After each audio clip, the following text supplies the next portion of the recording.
Alrighty then. Hello everyone, my name is Caden. Welcome back to more Chaos Head Noah. Last time, we began the adventure of seeing, it's already very confusing and I'm very terrified already. And we've barely even seen anything.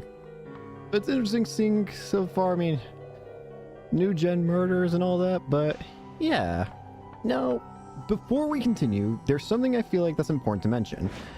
I was notified that this game, when it was brought onto Steam and whatever, it was very heavily censored and removed a lot of, like, important story elements, potentially because of the endings, which is unfortunate. However, there was a group, or there's a patch made by some group called the Committee of Zero, I think it was, and I was notified how that helped fix up a bunch of that censoring, and hopefully it's not anything TOS breaking, I sure hope, but I've decided to go ahead and download it, and as far as I can tell, I think the download worked for the patch. So this should be, and the way that I can tell is because these are now different. These, it definitely didn't have some of these, other, a lot of these words didn't exist in the, unpatched, non-Committee of Zero version or whatever. So yeah, it should now be the uncensored thing.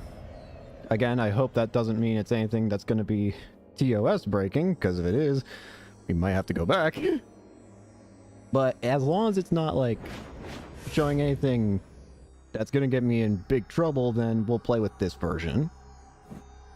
But again, the second it shows something that could actually get me in big trouble, just please understand, I want to play with the original story as much as possible, but I also don't want to get in big trouble. I hope you can understand. But, enough of me. Let's get into it, shall we? Wait, is it going to make me restart the whole thing? It might, actually. Oops. Oh well. A gaze rains down from the sky. I should actually...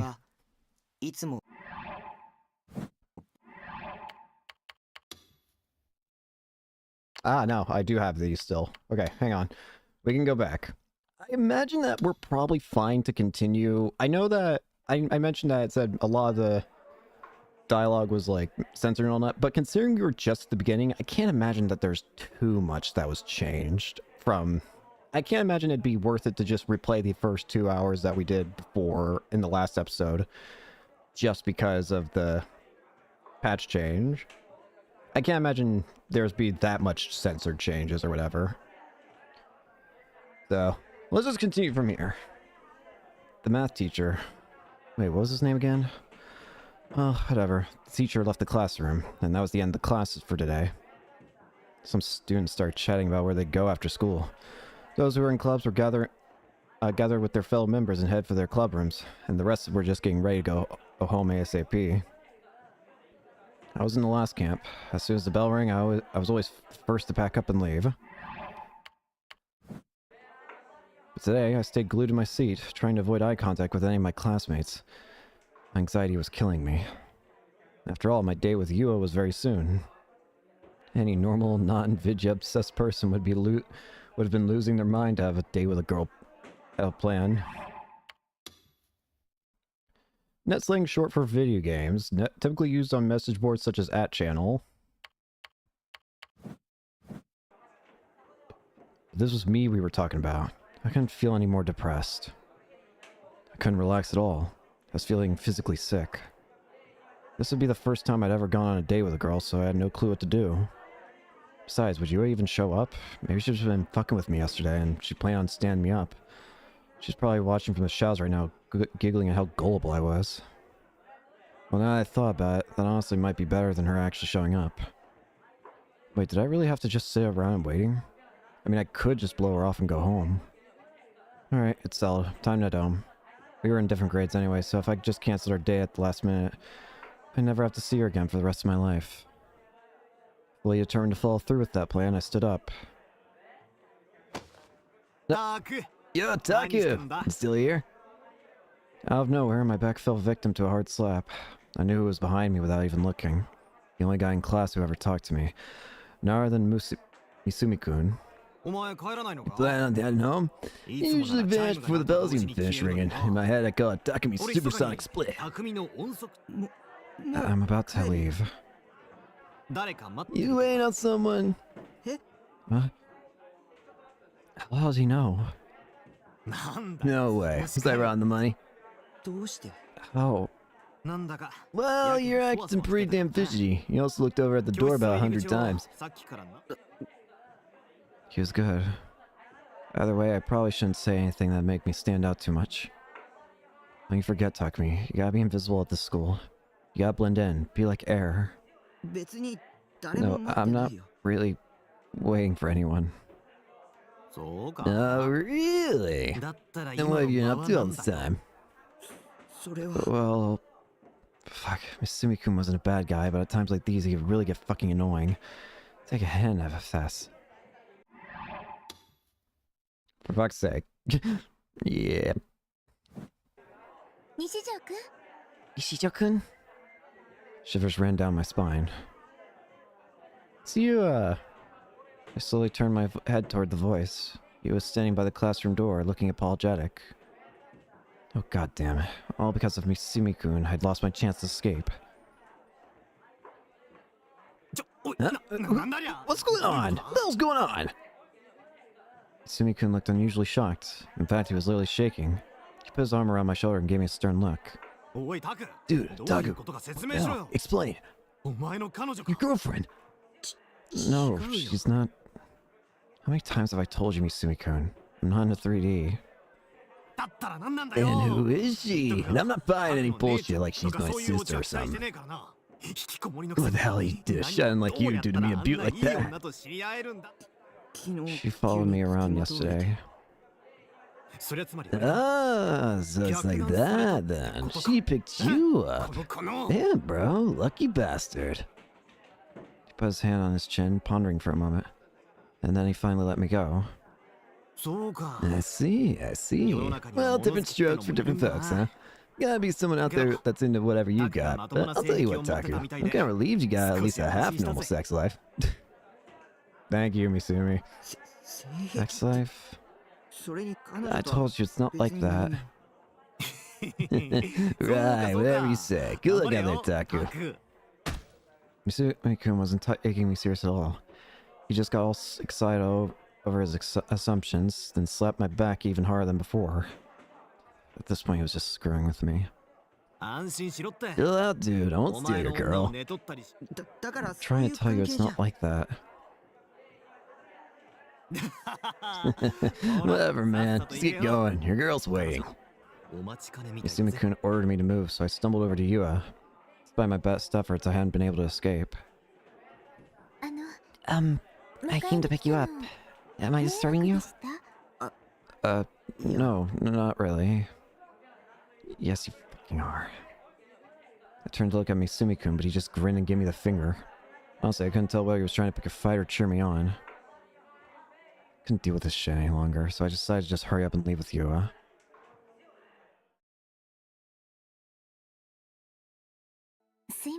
Again, I'm really sorry. We only just met yesterday, so asking you to come with me for something like this isn't really... It's fine. I was so nervous. I was leaving school together with a 3D girl. Was I normie now, or what? I'd always felt like this was all in a completely different world from mine. I never would have thought I'd get to experience something like this. Now I was feeling the intense pressure of Yua's silence. We were just walking side by side, not even talking. So why was this so stressful? And to top it all off, I didn't really know who Yua was, or what her goal was. Just what does she want from an otaku freak like me? So, did you watch... I'm sorry? Nothing. She started talking to me out of nowhere. So I got surprised, and that weird sound I'd made just come out. You also seemed really nervous. Her expression was so tense. She was older than me, so how was she still so innocent? I was surprisingly moe, eh? And again, I probably wasn't the best person to be talking about innocence, since I could hardly manage more than a quick sidelong glance at her. I was too embarrassed to take a proper look at her face. I just couldn't do it. You watched the new Bloodtoon episode, right? The one that aired the day before yesterday? Yeah. There was this one part I didn't quite understand. Susumu-kun always rushes to rescue Sarah-chan, right? This time, how do you even know that Sarah-chan was in danger? I don't quite get it. That, was foreshadowed in last week's episode. There was that tiny scene where Sarah's phone rang for a moment, right? Susumu's name was on the caller ID. Oh! Now that you mention it, I think I remember that. Yamataku-kun loves putting that sort of foreshadowing in. There were similar things in Gold Gal, too. Yamataku? Gold Gal? Yamataku is the nickname of the Bloodtoon director. And he did an anime called Gold for Bloodtoon. Oh, really? So Yamataku-san is a famous director? Well, I like him at least. As for why, well...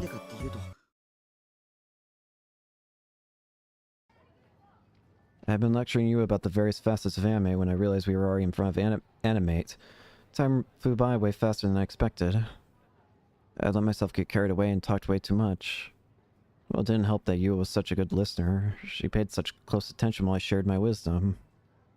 I couldn't help but want to tell her everything I knew, even though I knew I was falling right into her trap. All this, and yet I wasn't even good at talking. This is the first time I'd ever felt this way. I was talking out loud, but it felt like I was chatting online. It was a strange feeling. Oh dear, I'm getting a little nervous. Please don't leave without me, okay? Sure. You only got more and more nervous as she went up and spoke to the store employee. It was clear that she was out of her comfort zone, but all I could do was just stand there and watch as she placed the pre-order for the post-awakening version Sarah figure. There weren't any opportunities to escape. Yua kept anxiously glancing back at me, so I couldn't budge an inch. Right after that, she even forced me to look around the store with her. Yua was looking all around with a big grin on her face, saying things like, "Wow, there's not enough money in the world to buy all these figures." But even in the face of all that enthusiasm, I couldn't find it in me to smile back at her.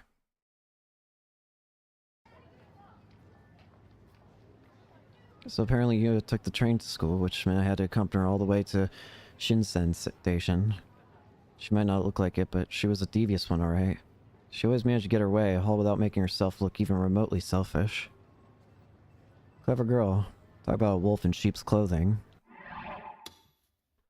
An archetype that refers to someone who is far more sinister than they may appear. They are often characterized by a black heart plagued with malicious thoughts, a large gap between their outward personality and actual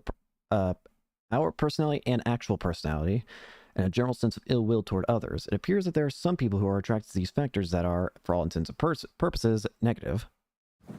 Okay. So, Nishijo-kun, do you have a cell phone? Once we reached the station, Yua suddenly asked me that question. A cell phone? I shook my head weakly. So you don't have one. I see. I guess we can't stay in touch then. What? Why the hell would she want to stay in touch? What, was she going to demand I text her about every little thing for the rest of my life? Oh, but you do have a computer, don't you? I have one too, so maybe we exchange email addresses? Why would we... Huh? You know, because when the figure goes on sale, I have to come pick up my pre-order. So maybe we could go together? Again? I still don't have the courage to go to Animate all by myself. She was good. Besides, She's way too good. you see Nishijo-kun. I knew she had her claws in me, but I just couldn't turn her down. If I did, I'd look like the bad guy. I really... 3D was the scariest fucking thing in the world. I'd like to get to know you better. How was she doing this? Was it just because I was bad at talking to people? Or was she just too good? Either way, Yua seemed intent on not leaving until she had my email. At the same time, I could sense a bit of unease behind those glasses of hers. I could practically feel my will to resist draining from my body. There were goosebumps all over my body, shivers running down my spine. I couldn't run away, and I couldn't turn her down. There was definitely something up with Yua. The aura she had. It wasn't normal. I couldn't really put into words exactly what it was that bothered me so much. Whatever it was, something wasn't right.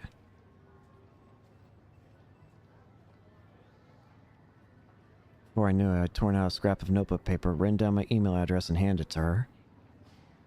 She took it, looking happy as can be, and then quickly bowed her head and disappeared into the station. I felt like my soul had left my body. I just stood there, completely dumbfounded. Even after 10 minutes passed, I couldn't move an inch.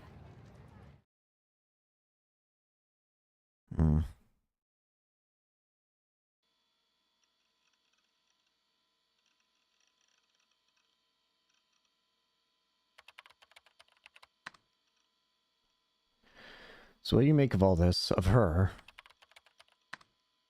Because personally, I don't have the slightest clue. There's no way she doesn't have ulterior motives or something. Doesn't make any sense otherwise. Hey, you listening, Grim? What eroge is this? And I decided to consult Grim about you, I figured I might as well. If I just kept my paranoia to myself, I wouldn't get anywhere. And that was the response I got. Well, not like I could blame him. The first I'd spoken with you, I'd react the exact same way. It was stupid of me to think you'd be any help, Grim. Now, wait 1 fucking second. You were being serious? You actually managed to raise a flag with someone? You really have a way of getting whatever you want, huh? Well, now who said they weren't into 3D again? Limfow. It's not like that, dude. Grim's reaction was almost identical to Misumi-kun's. Were they the same person or something? Well, for a turbo version like you, Nightheart, now that you have a girl, it should be easy to leave Otakudom behind and lose your V-card. You gotta be careful, though. If you start talking about her but your school swimsuit fish, she'll dump your ass, so use common sense. What's wrong with the school swimsuit? Is it... This guy's hopeless. I better do something quick. Got mail, you big dum-dum. Out of nowhere, I heard Seraton's voice. My custom email notification sound. Casually went to check out the email, and the sender's name was... Kusunoki Yua. Oh, she sent one already? I got an email. Just now. Well, there it is. This is the first time I ever got an email from a 3D girl. I gulped and clicked to open it.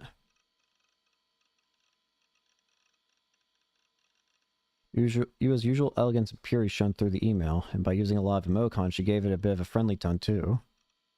This is Kusunoki. I sent this email as soon as I was able to. I would appreciate if you added me to your address book. My apologies for making you accompany me today. Sorry.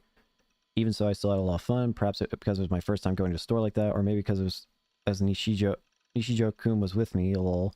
What time will we be coming to school tomorrow, Nishijo-kun? I'm only asking because I was hoping I'd be able to say hello tomorrow morning, that's all. It would be nice if we could run into each other again tomorrow. I'll be sure to email you again soon. Good night. When she said things like maybe it was because Nishijo-kun was with me, or I was hoping I'd be able to say hello tomorrow morning, I just couldn't help but feel like she was up to something. Post it now. It's tame. Chill it. TF out. Just usual greetings and shit. Whatever, bro. Just post it already.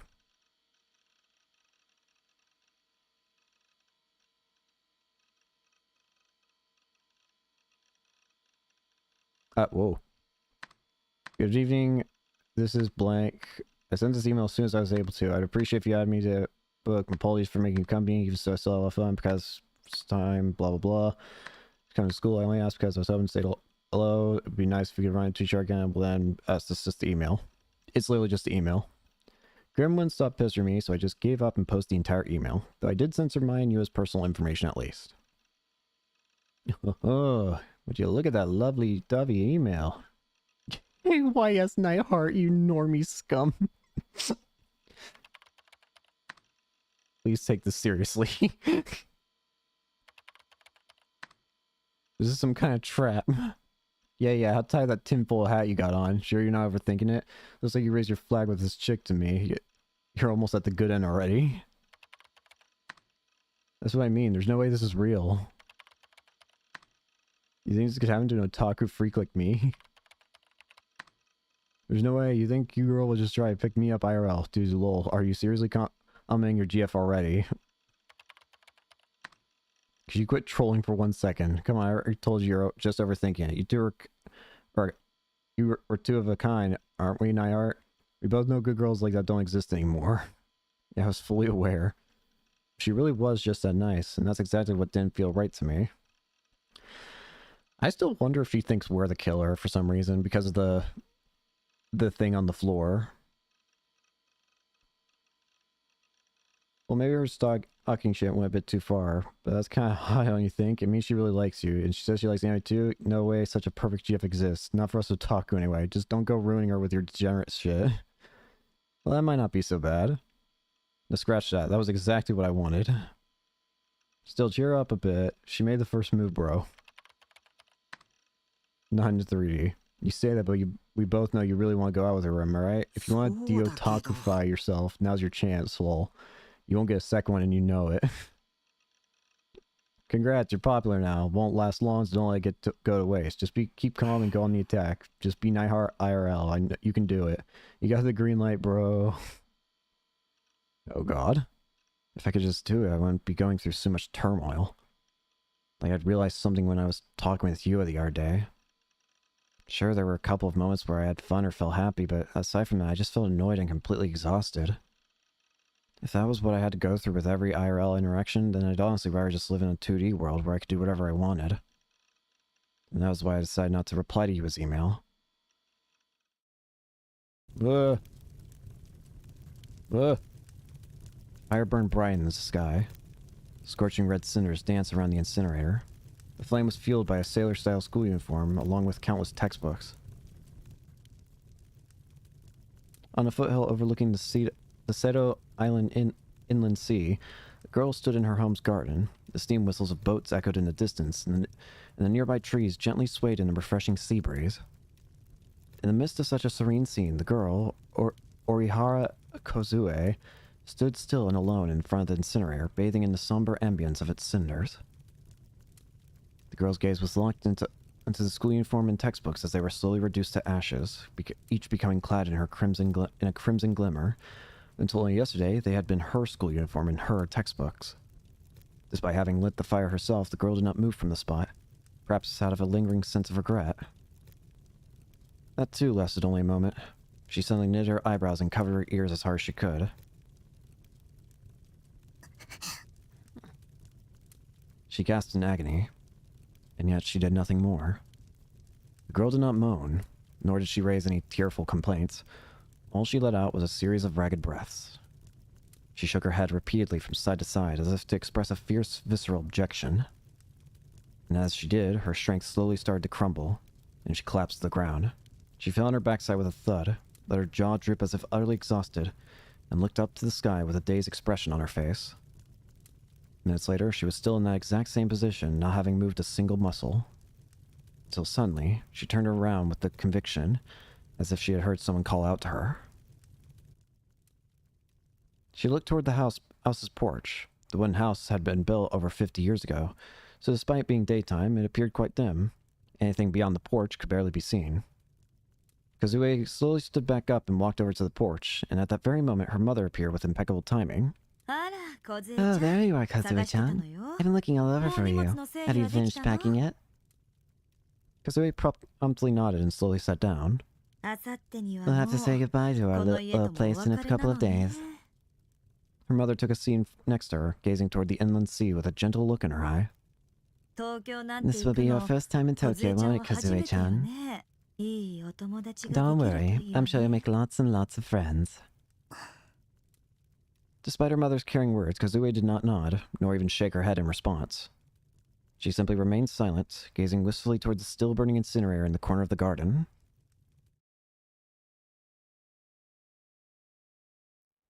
Another week came, and with it another school day. As usual, I headed to school with my head hung low, depressed as ever. Autumn was starting to come into full swing. The leaves of the trees in Shoto Park were slowly changing color, and I was starting to feel chilly in my short-sleeve uniform. I suppose it made sense that I'd be surprised by the change of season, given I rarely went outside in the first place. I still hadn't really registered that summer had ended. My weekend had consisted of non-stop ESO. Grim had kept bugging me about Yua, but I just ignore him. I hadn't gotten an email from Yua since that first one. I hadn't replied to her first one either, so maybe she'd finally given up on me. I really hoped that was the case. Whenever I talked to Yua, my feelings always got all jumbled up. Those interactions made me have a little hope. There was no point in being so optimistic. At the end of the day, I was just an otaku freak. My whole life, I'd never have any success with 3D, so I'd just given up on it. Please don't give me any hope. Please don't have any hope for me. Just as I thought that, someone tapped my shoulder from behind. I figured it was Nanami or Misumi-kun, but when I turned around, I was shocked. Nishijo-kun! Yua was looking at me with a smile on her face. Her cheeks were a little flushed. Why was she so out of breath? I was right behind you, and I thought, oh, is that Nishijo-kun? So I ran to catch up. Has she really not given up yet? Does she still have some hope left in me? Good morning, Nishijo-kun. Yeah. Phew, finally got a chance to say it. It only took me 4 days, if you count the weekend, that is. Oh, right, I emailed you last week. Did you read it? I found myself nodding out of reflex. Oh, good. I didn't see any replies in my inbox, so I worried that maybe it didn't send properly. I considered sending it again, but I guess I was right to be patient. Seriously, what the hell did Yua want from me? Did she expect me to like her back? Did she want me to be her boyfriend, and then did she want us to live out in some intimate lovey-dovey fantasy together? Bro cannot believe a thing. There's no way I could do that. No way I could be that normal, no matter how hard I try. I really wanted to, but it just wasn't possible. I still don't understand why you even liked me in the first place, which made it all the more impossible to trust her. Let me try something real quick. If you don't, just give me a minute.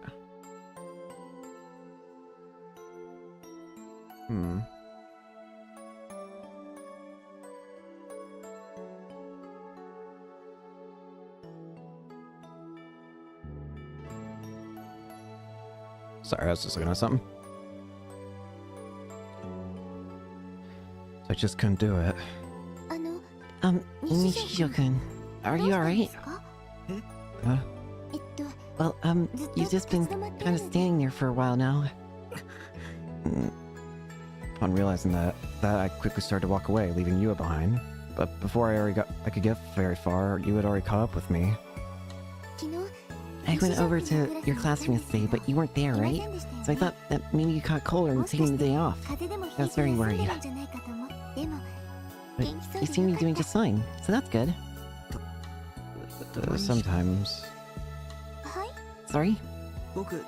I just don't come to school sometimes. Everyone calls me a shut-in. Did that break the spell? You're totally disillusioned now that you know the truth, right? So I didn't mind. I never got my hopes up anyway. Go ahead and call me an otaku freak, and then after that, never talk to me again. Oh, really? Ugh, I see. Well, I'm really glad I got to see you today, then. I was left speechless. All I could manage to do was stare at you and smile. But when our eyes met, I got flustered and looked down. How is she not disgusted by me?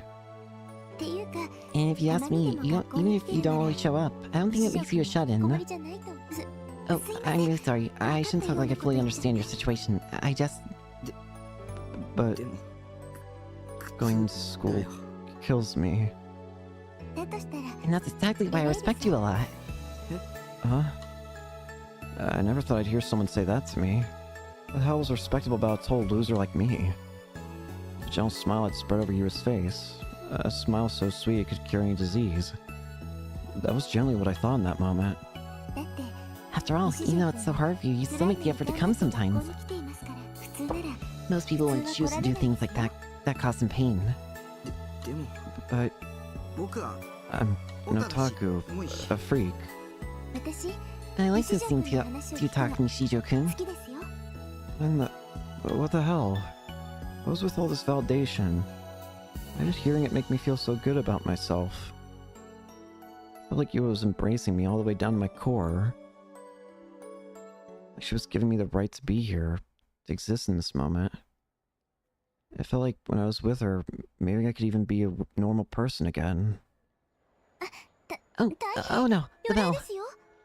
Didn't realize that until now, but almost all the students were already gone. Everyone had made their way into the school building. Alright then, I'll be sure to talk to you later, Nishijo-kun. Oh, I almost forgot. Would you happen to have any time today after school? Huh? Maybe we could walk home together. If you want, I mean. With a timid tone, Yua mumbled her words, a faint blush on her cheeks. I'll wait for you in the courtyard after class then, so if you want to come meet me there, please. Don't feel like you have to. It's perfectly fine if you don't come. I'll talk to you later. If you want, I mean. Yua bowed elegantly, then darted off toward the third-year classrooms. I watched her disappear into the building, then I pinched my cheek. It really wasn't a dream, or a delusion. I couldn't focus on my classes all day after that. Or rather, I didn't bother trying to focus. I just rested my head in my hand, staring sluggishly into the autumn sky outside the window. My teachers, my classmates, none of them ever paid any attention to me.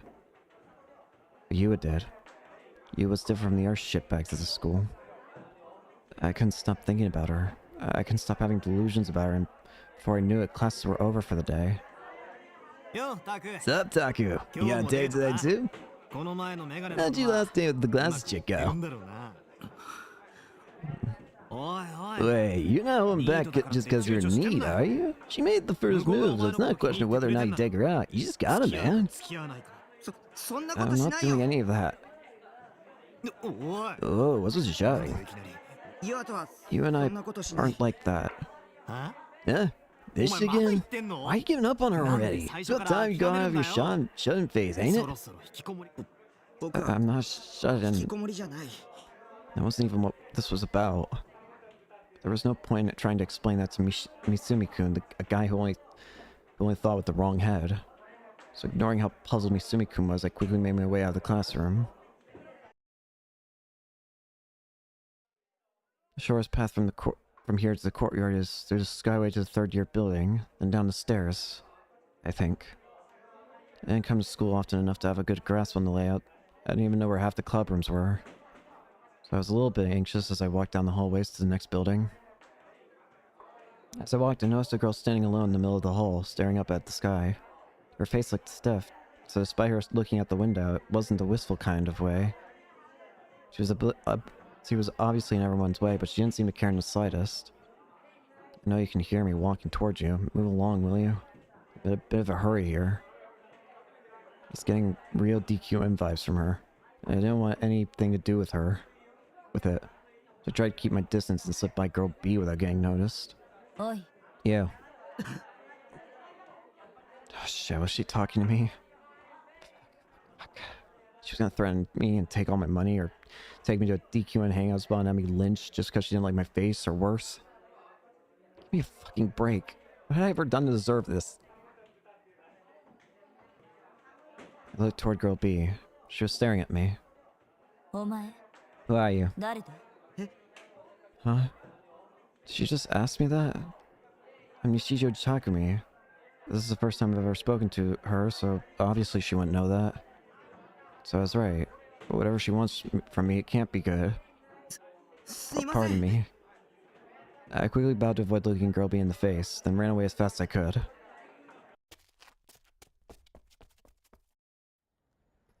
After bowling through the hall, down the stairs, and out the door, I shot a look behind me at the third-year building. Seemed like the scare girl hadn't come after me. I was safe. To be completely honest, I was getting tired of all this bullshit. Whenever I went to the third dimension, I was always running into another goddamn trap.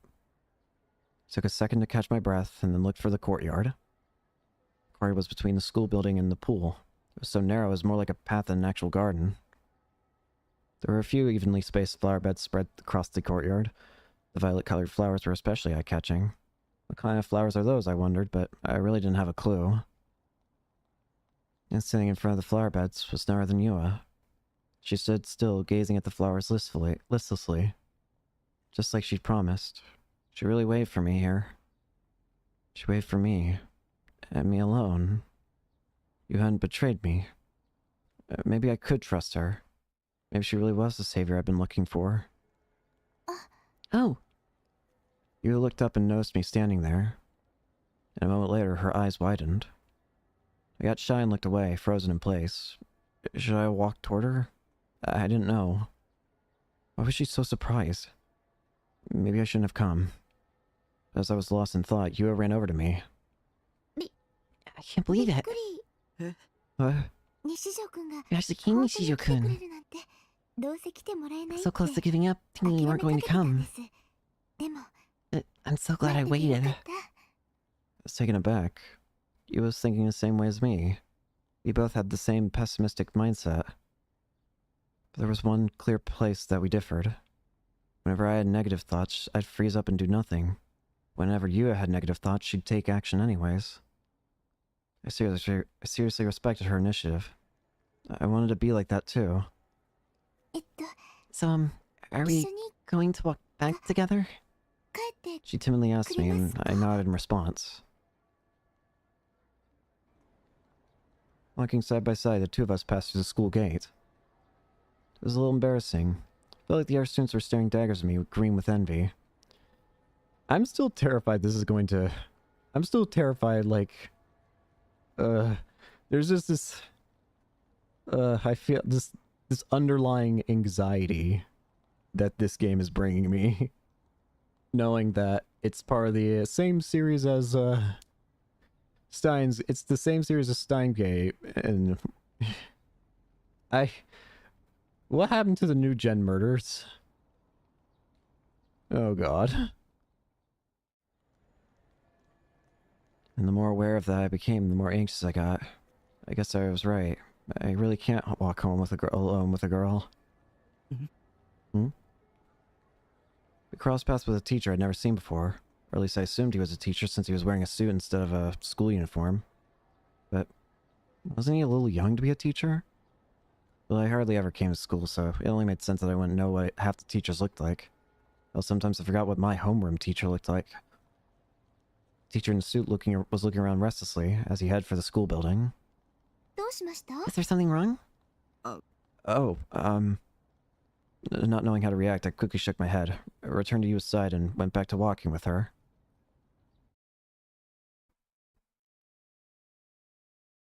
We'd said we'd walk home together, but my base was only 10 minutes from school. Meanwhile, Yu needed to go all the way to Shinshen Station, meaning I needed to accompany her before I could go home. But by force of habit, I led Yu to Shoto Park. The park was something of a shortcut on my route to school, saving me about a minute each way. Nishijo-kun, you eat your breakfast here in the morning, right? Yeah. How'd she know that? I knew it. I've seen you eat here quite often, but I noticed you weren't here every day. It looks like I finally solved that mystery. It's just because you don't go to school every day, right? Oh, well, I'm not saying there's anything wrong with that. I just thought I was curious. Right. You suddenly stopped, turning toward the bench I always ate breakfast on. Nobody's sitting there at the moment. You know, whenever I looked at you from behind while you sat here, you always looked really sad. You bent forward slightly, gently stroking the back of the bench. And the more I looked at you, the more I wanted to talk to you. The bench was right in front of the fence by the pond. Whenever you sat on it, you could just stare out at the pond, without needing to worry about whether others might be looking at you. It was right by the watermill too, making it even more inconspicuous. That was another huge plus. Whenever I didn't see you here, I got so worried that I had trouble eating. Really? I never noticed her looking at me when I was here. It's a bit silly, isn't it? Worrying about someone you never even spoken to. But I just couldn't find the courage to talk to you. Her initial stalking was an extension of that. Or maybe not stalking per se, she's just been looking out for me. You mind if we sit down here for a bit, Lil? I want to see, the scenery you were always looking at, Nishijo-kun. I didn't really have much of a reason to refuse. I nodded my head, still facing out toward the lake. You placed her back on the top of the bench and quietly took a seat. She then straightened her posture and gazed out at the lake. Just so incredibly quiet. So incredibly serene. And he was sitting right by my side. Gentle breeze drew ripples in the water, and it softly swayed Yua's hair. Was this what it felt like to be a normie? The situation was so ordinary, it's so casual. Why did I feel like I was about to cry? Enjoying a nice breakfast here sounds amazing. I looked at the side of Yua's face as she whispered that. Fly for an eroge, this is where she confessed her love. Then we lean in, kiss, and the good end credits would roll. And who knows? If the situation called for it, maybe we get straight into some exhibitionism. JK. Maybe I'll give it a try sometime soon. You turned and looked up at me. Unable to find the words to say, I looked down at Yua's bag. Cursing my inability to maintain eye contact with the girl, I stared instead at the 3 Garo froggy straps hanging from her bag. Hang on. You're the person that was sitting next to... This bag is the same... So you were the one who was sitting next to us during the, when we were at the cafe area. Because this was the bag that was in the other room.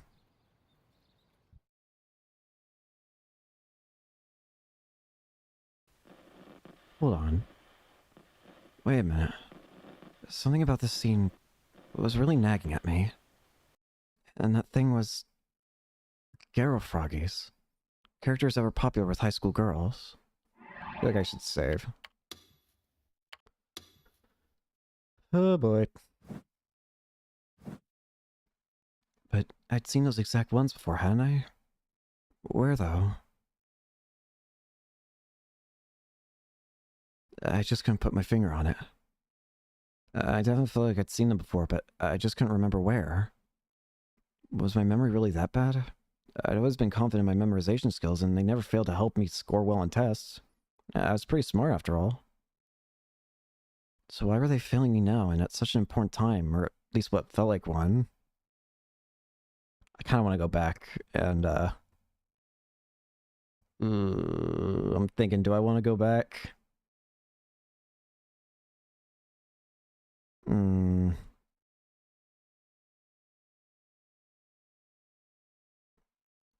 No, I want to see this. Where had I seen them before? I felt that if I took a closer look at the Garo froggies, and maybe then I'd remember. As for what would happen next, though, I don't know. Oh, I gotta know. Come on. Gosh dang it.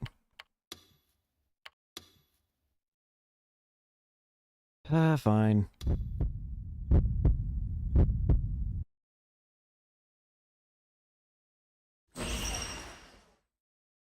Oh, that's right. The Nami had one attached to her cell phone. That's what I was thinking of. Yeah, it was perfectly normal. What did I think was so strange about it? I was just paranoid over nothing. I'm so stupid. Nami did say that Garo froggies were super popular with high school girls, so really it should come as no surprise that Yua had some too. Yep, nothing out of the ordinary here. Not even slightly. Sometimes having such a big imagination really sucked, and with how terrifying my delusions could be, it got so much worse. Nishijo-kun? He was looking at me, tilting her head in confusion. Not knowing how to reply, I just forced a smile.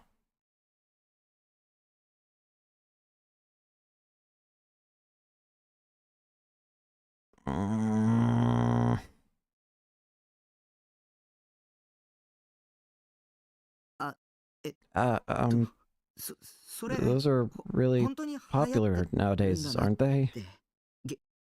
Those Garo froggies. Huh? What kind of reaction was that? Why had her expression turned so stiff? Had I said something wrong? All I'd done was mention the Garo froggies as a conversation starter. Nothing else. So then why had her smile, that gentle smile she had this entire time, suddenly vanish?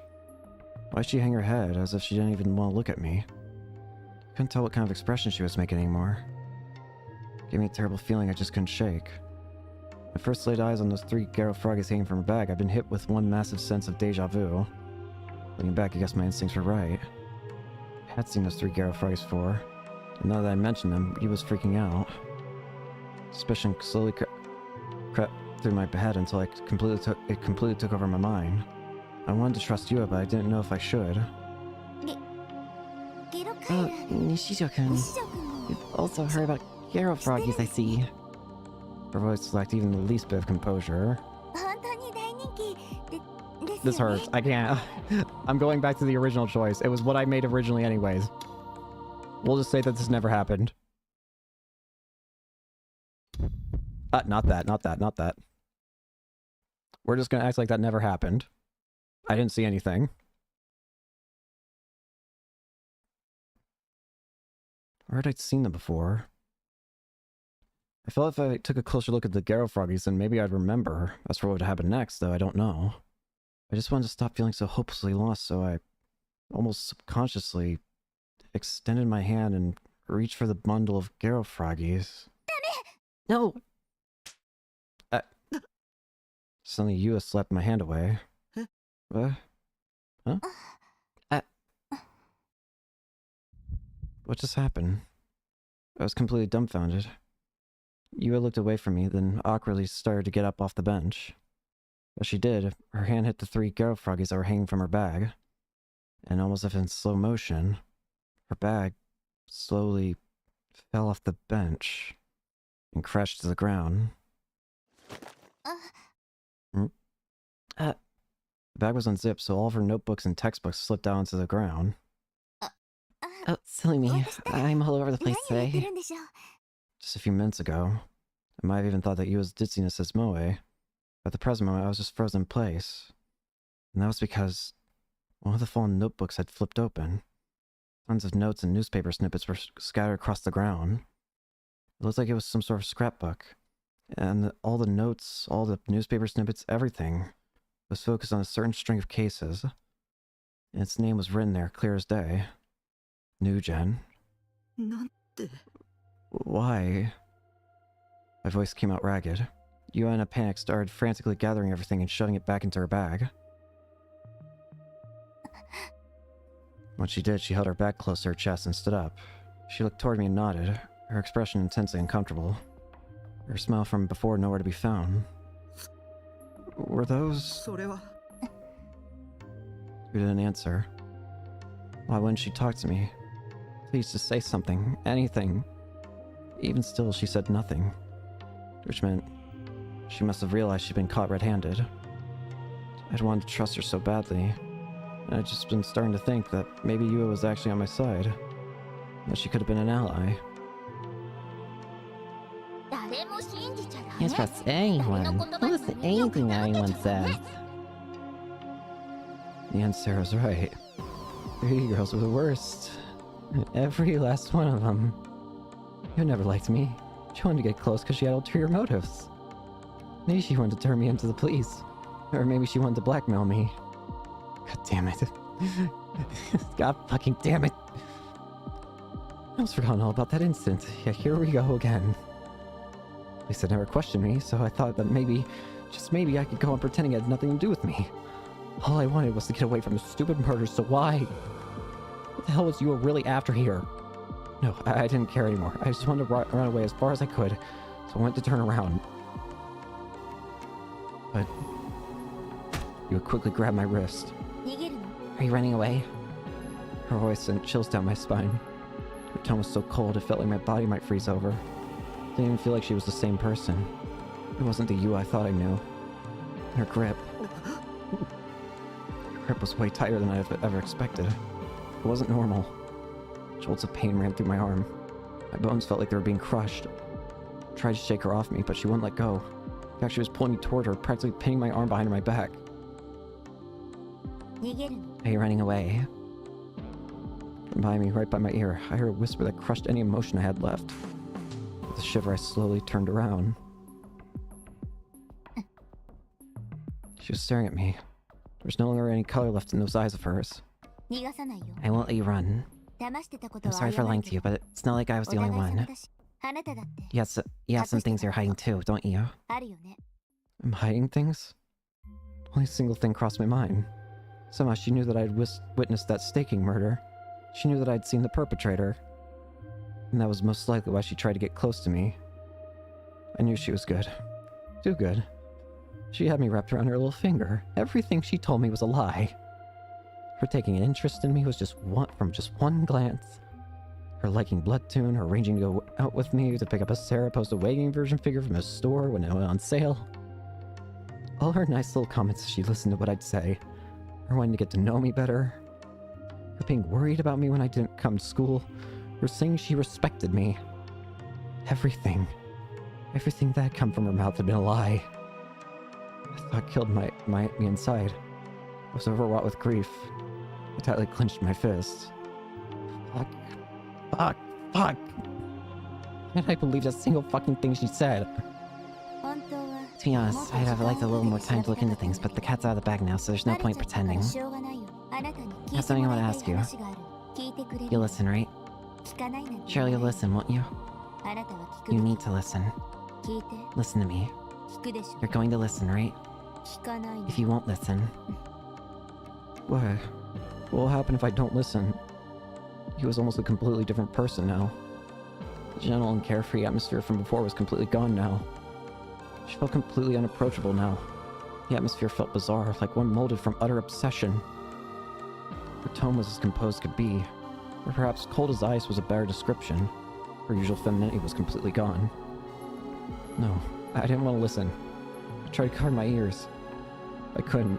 Yu was holding one of my arms. Her grip was weaker than a second ago, but she still didn't let go. I couldn't move my hand. And while we were in that deadlock, she took a dark gray shiny object from her bag and held it out to me. I was petrified. My heart skipped a beat. Any composure I had left was gone. So shocked that the hand was going to cover my ear just fell to my side.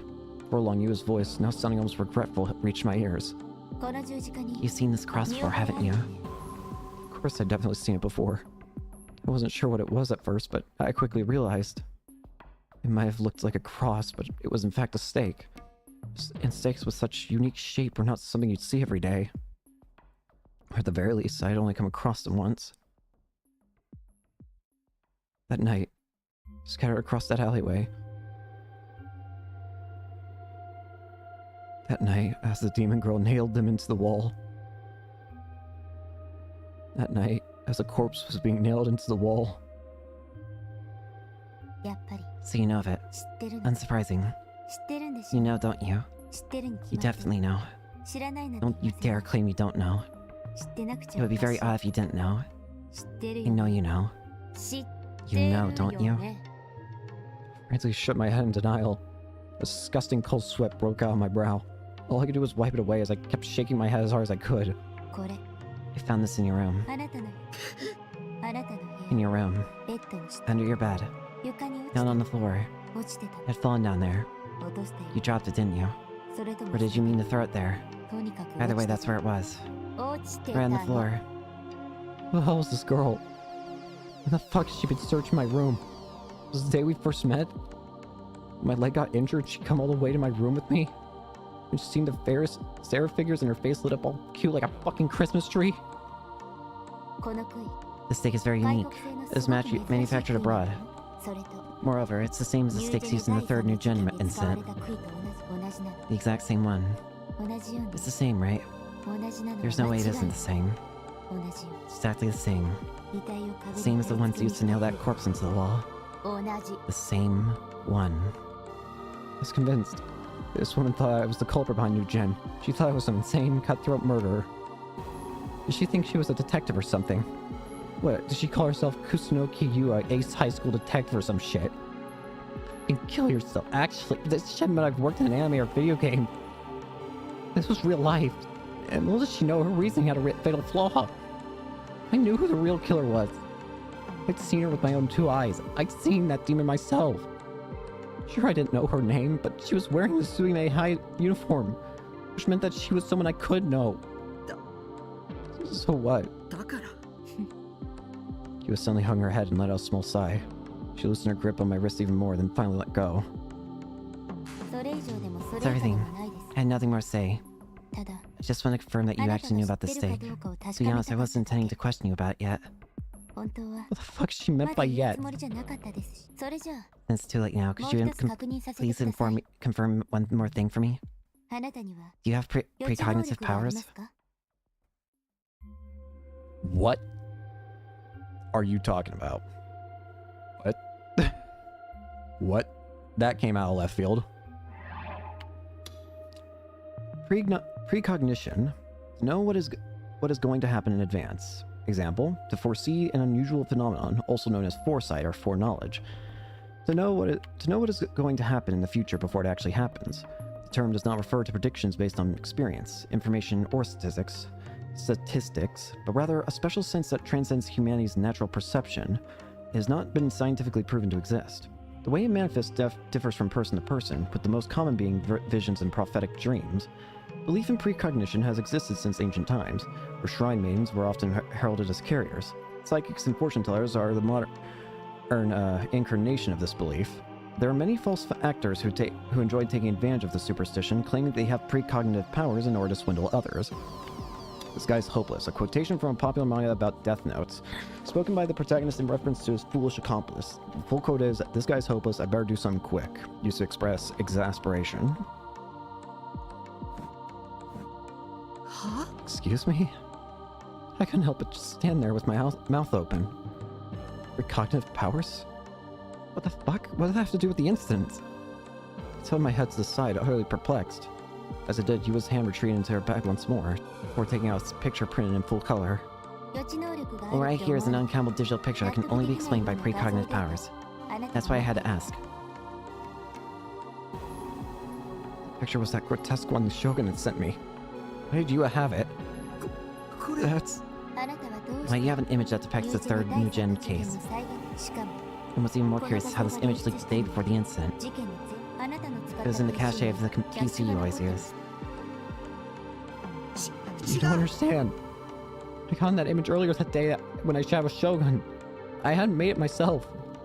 I downloaded it, so it must have been in my history. That's it. I'll just show you that. Still though, how had you ever gotten that image in the first place? She said it had been in my computer's cache, but how would she have known that? When you would come to my room, she definitely hadn't had the time to snoop around my PC. Oh god, are you Shogun? Is she trying to frame me? It's all set up by Yua. She was the new Jin killer, and now she was going to use me as a scapegoat in order to throw off the police, wasn't she? Help me. It's all too much. Why did it have to be me of all people? Was it because I was a freak? Because I had no friends? You didn't say a word. She just shook her head lightly.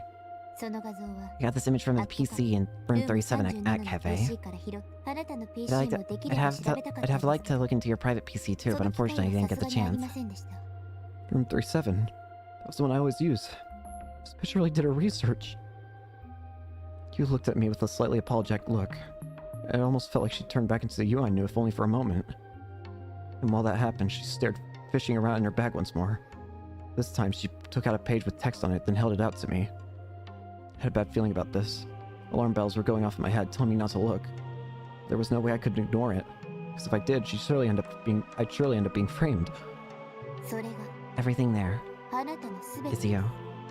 What was that supposed to mean? Does she mean she had all my personal info too? Was you some sort of hacker? I reached out and grabbed the printout, all while my heart was pounding on my chest. To my surprise, the page didn't have my personal info. It was just some chat log. Two members of the chat log were Nightheart and Shogun.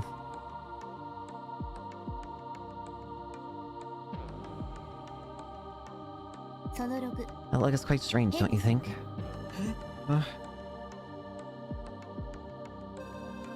What's so strange about it? It looks like a perfectly normal chat log to me. I definitely remember having this conversation with Shogun. Nair and Shogun's timestamps don't match up in the slightest. Hmm? Wait, what do you mean? Sunday at...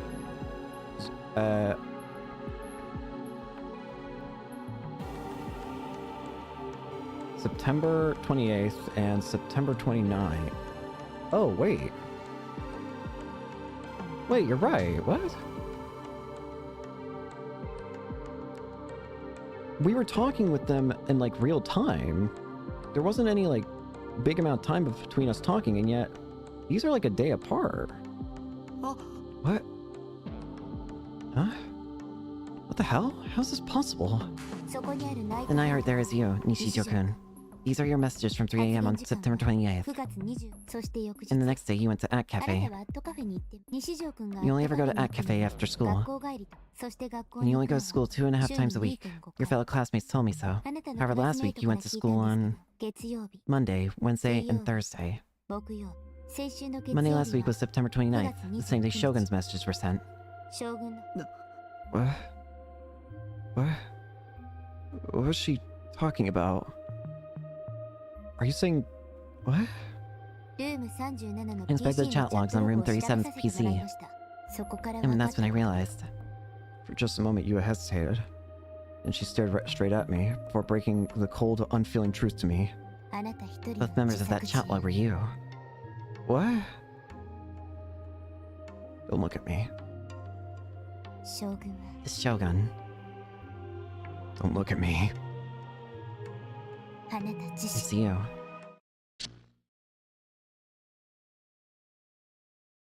I don't want to see anything. I don't want to hear anything. Time is not constant.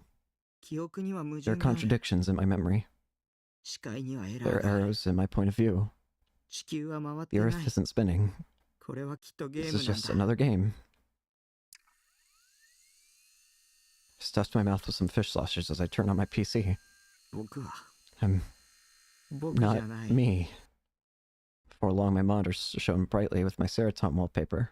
This world. I went straight to ESO and opened it without an ounce of hesitation. Isn't the one I belong to.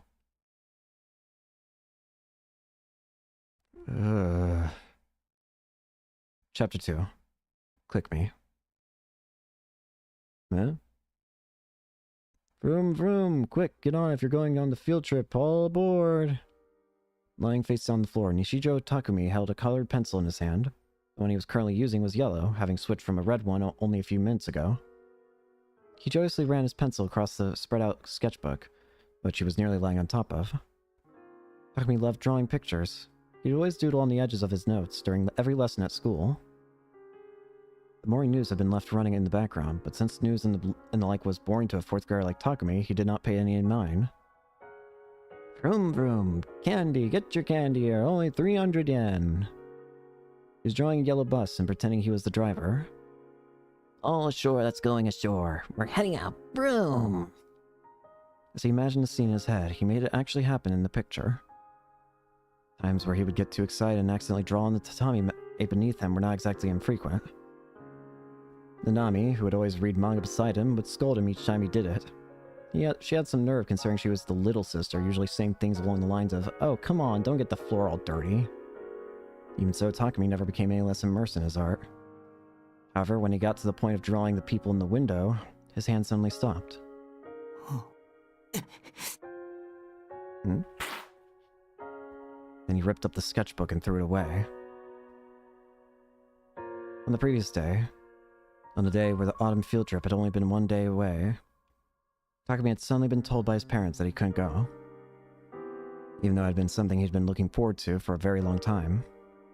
So much that he had been in a constant state of excitement for the entire day, wanting the next to arrive as soon as possible. That cruel declaration from his parents was something Takumi absolutely could not accept. He kicked and screamed, saying he would definitely go no matter what. It was no use.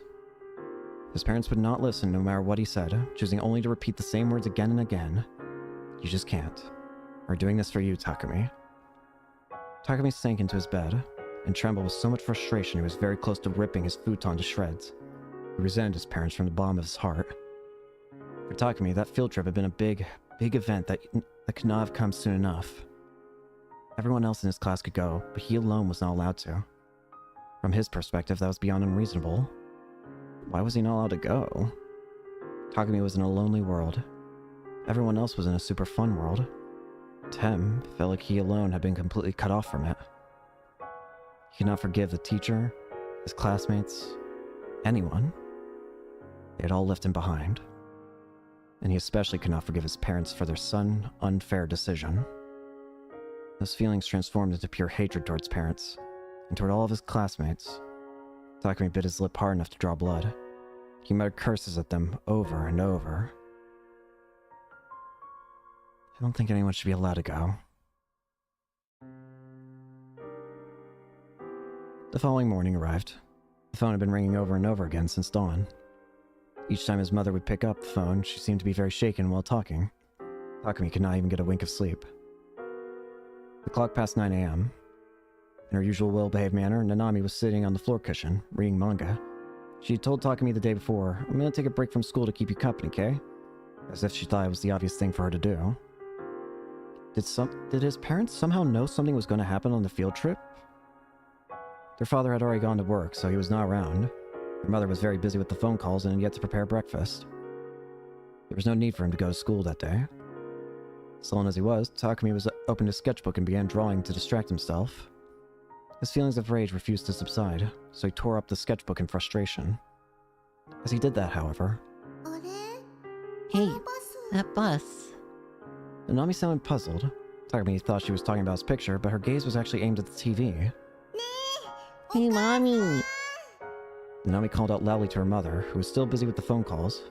Now listening, Takumi followed his sister's gaze and stared faintly at the TV screen. The screen displayed a scene of a collapsed elevated highway. A section that was only about 50 meters long had fallen.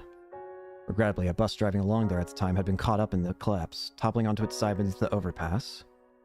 It was the very same bus that Takumi should have been on. The bus his classmates were riding on. So his parents knew. His parents somehow knew that if he had gone on that field trip, he would have died. But why would they know? Is it because of this precognitive power that Yua was talking about? Does Takumi have the same thing?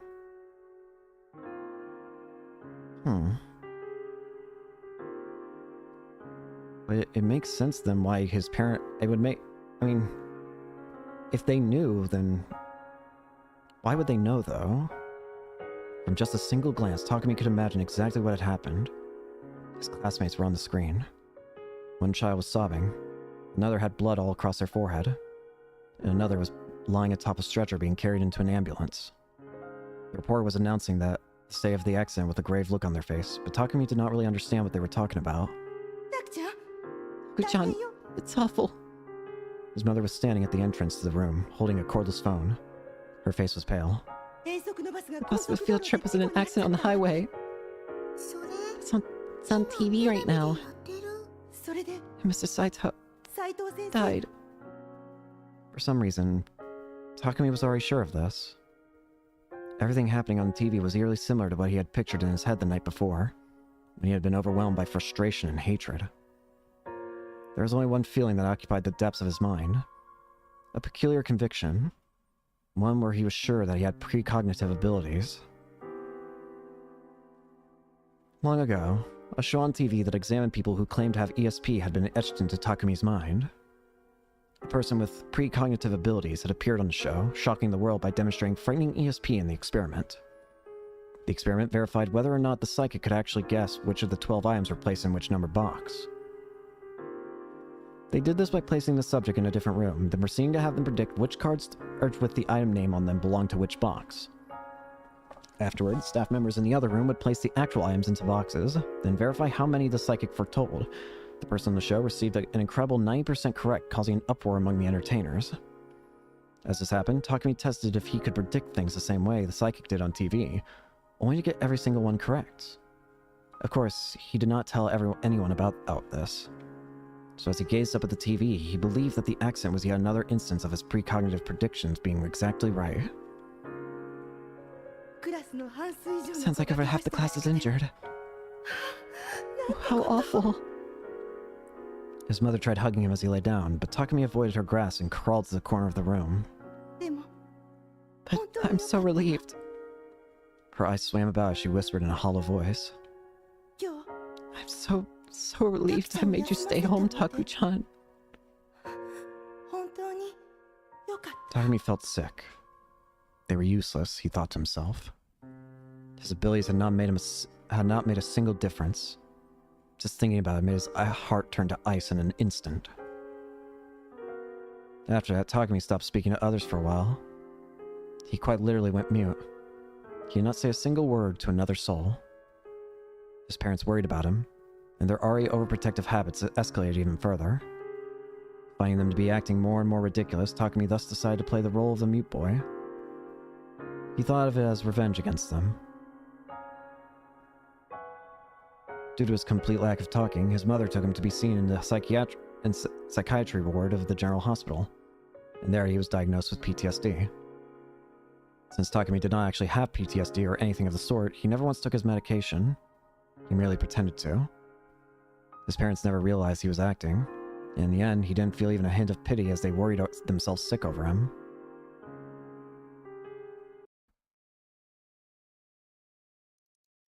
Jeez.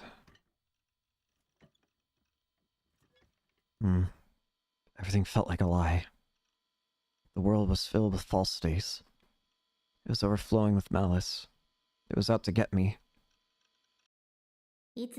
Please log into the chat room as you always use. And take a look. And you'll understand what I'm saying is true. And everything I said, it was all genuine. I hope you can at least believe me about that. After bombarding me with her nonsensical theories, Yu had said that one last thing before she'd left. There was no way I could believe her. How the hell was I supposed to believe someone that was lying to me this entire time? I refused to believe that everything there was me, like Yu had said. Everything she said about me being Shogun was a total joke. I wanted to believe that. When I checked the timestamps in the chat log, there was no mistaking that the conversation wasn't matching up. Have I been sleepwalking?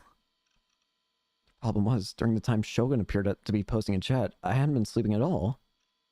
If I recall correctly, I had indeed been at a cafe at that time, but I hadn't slept, so I couldn't have been sleepwalking. In that case, I wonder why I didn't have any memories of posting of Shogun. Maybe my body had been being controlled by someone else, which would mean... No, that's ridiculous. I felt that the best way to calm myself down was to escape from reality into the fictional world of ESO. In ESO, everything was fake. A lie. At the end of the day, its world was just part of a video game. In Base Lord, I could become the godlike existence known as Nightheart. A fabrication like that, a lie like that, was something I'd readily accepted. I wanted to stay there. Nobody would mind if I did, would they? Or maybe the world of ESO was actually the real world, and my own reality was the fake one. Just a game. In that case, Nishijo Takumi would be a fictional character, and Nightheart would be my true form. Hey, Nightheart. I called out to the paladin standing inside the monitor. Was I controlling you? Or were you controlling me? Which was it? Could you be real and I a mere avatar? What if the world I was in was just a game in and of itself? If that was true, that would solve every mystery I was struggling with. What if, just like how I was staring at Nightheart within my monitor, what if someone was staring at me in the exact same way? Whose eyes are those eyes? That would make them the player controlling me. Aye. If I did have someone controlling me, would it kill them to do less of a shit job? But I guess an avatar couldn't really complain. It would also explain how Shogun and I could be the same person, validating that theory. Come to think of it, it was kind of like what Liselet was. Nightheart and Liselet couldn't possibly exist in Basler at the same time. I was the only one playing as them, after all. Maybe Shogun and Nishijo Takumi were similar and couldn't exist in the world at the same time. It was also possible that it was a bug. Speaking of bugs, encountering that bizarre girl in a murder case, as well as a whole bunch of other stuff that had happened, could have been bugs too.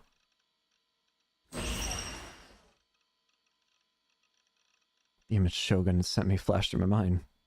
I gripped my head with my hands and frantically shook it away. I wanted to run away from everything. Maybe, just maybe there was a player controlling me. Please reset me already. Just remake my character and start from scratch, please. God.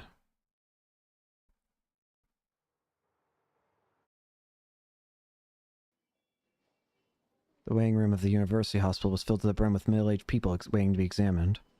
The view hadn't changed from a few years prior. It almost made me feel as if time itself had stopped there. I feel like I should save the game. I feel terrified already.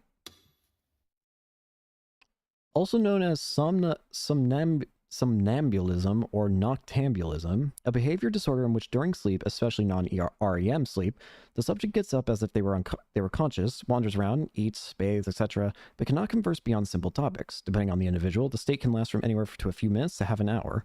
At the end of that time frame, the individual returns to the place where they were initially sleeping and goes back to sleep. While in this state, the individual is completely unconscious and, as such, has no memory of their actions once they wake up. This behavior often occurs in people with mental problems, and is often said to be caused unconsciously by stress. Interesting. Moreover, everyone there looked miserable, and the smell of disinfectant pervaded the stagnant air. It was the kind of place that sucked all the life out of you and made you wish for the sweet embrace of death in 5 minutes tops. I didn't like hospitals. The way the lobbies had countless people, yet at the corridors beyond felt completely devoid of them, had always freaked me out ever since I was a little kid. I almost felt like the corridors themselves absorbed and stewed in the stench of death. I always felt like that was what a hospital truly represented beyond its outer facade. I even thought some horrifying creature was lying in wait deep within the corridors. That was why I really didn't want to go there. There was something I had to make sure of no matter what, so I found myself reluctantly waiting my turn in line for an examination. Even when I tried to fully immerse myself in ESO, the bombshell that Yua had dropped on me continued to swirl around and around inside my head. I hadn't been able to concentrate for even a second. And as a result, my mind had been torturing me with all the various possibilities all the way until morning. And I'd been genuinely scared that something was wrong with me. That was why I went to the hospital. To get an official stamp of approval from the medical professional that said Nishijo Takumi is completely normal. I wanted to prove it wasn't me who was abnormal, but you, I was useless to coming to the hospital psych world. Yet when the grill at the reception asked, "Is this your first time?" I nodded without thinking. Girl. Thanks, game. Ever since that bus accident, my mother had regularly taken me here for checkups. During middle school, my physician said that I completely recovered, and I stopped going after that. This was my first time coming back in about 4.5 years.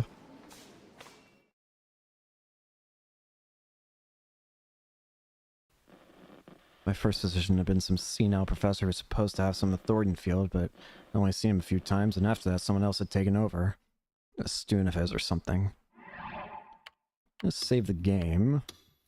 I'm probably not gonna... I'm probably just gonna go with no delusion here. I'm scared of doing any more of these delusions. Although, despite calling himself the other guy's student, he hadn't been particularly young. To be honest, he looked pretty old. The night before, I was reminded of something that Dr. Takashina had said. This hospital isn't just for physical injuries, but also for mental ones. I hated hospitals. That doctor had been very nice. He left a good impression on me, and I thought he was a good person. Well, even then, I'd still thoroughly fooled all the adults at the very end. That is, except Dr. Takashina. He'd seen through it all, and he was the one that declared me completely recovered.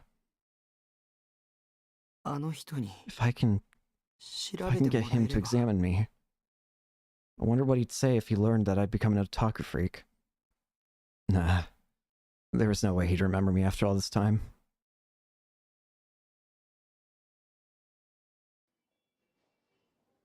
Alright. I had to wait 3 hours before my name was finally called.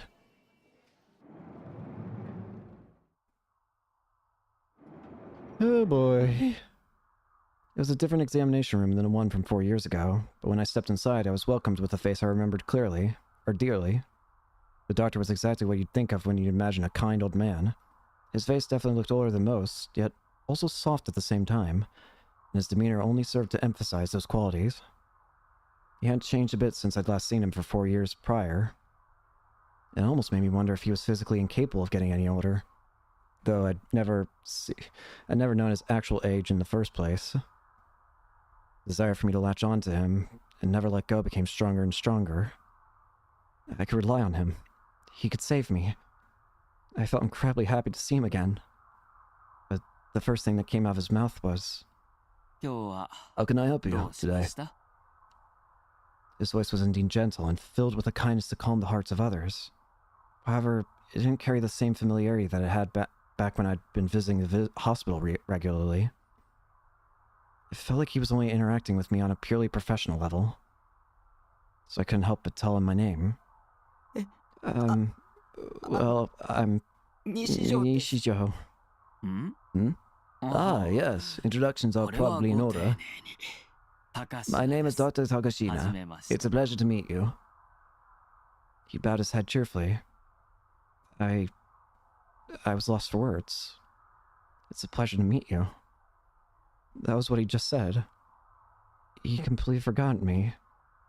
I shouldn't be surprised. It had been 4 years, after all.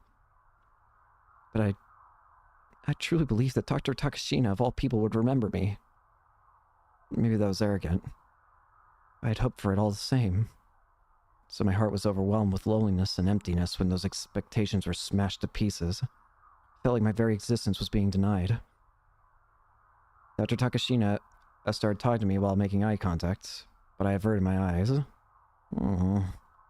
It's written here that you want to check whether or not you've been sleepwalking, yes? Should I take that to mean something happened during your normal sleeping hours? Right, I'd written that on the questionnaire. It was all meaningless now. He didn't remember me at all. Who cares if he doesn't remember? Whether he remembers you or not has nothing to do with anything, does it? Don't you dare forget your mission. Oh, right. I hadn't come here to meet Dr. Takashina. I'd come here to prove that I was completely healthy and a sane human being. Our reunion was merely a bonus. Who gives a shit if he'd forgotten me? If Saraton hadn't stepped in and given me that advice, I've come dangerously close to losing sight of myself.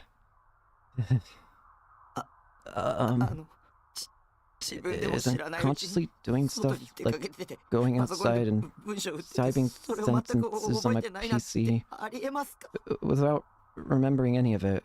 Can that kind of thing happen? Oh?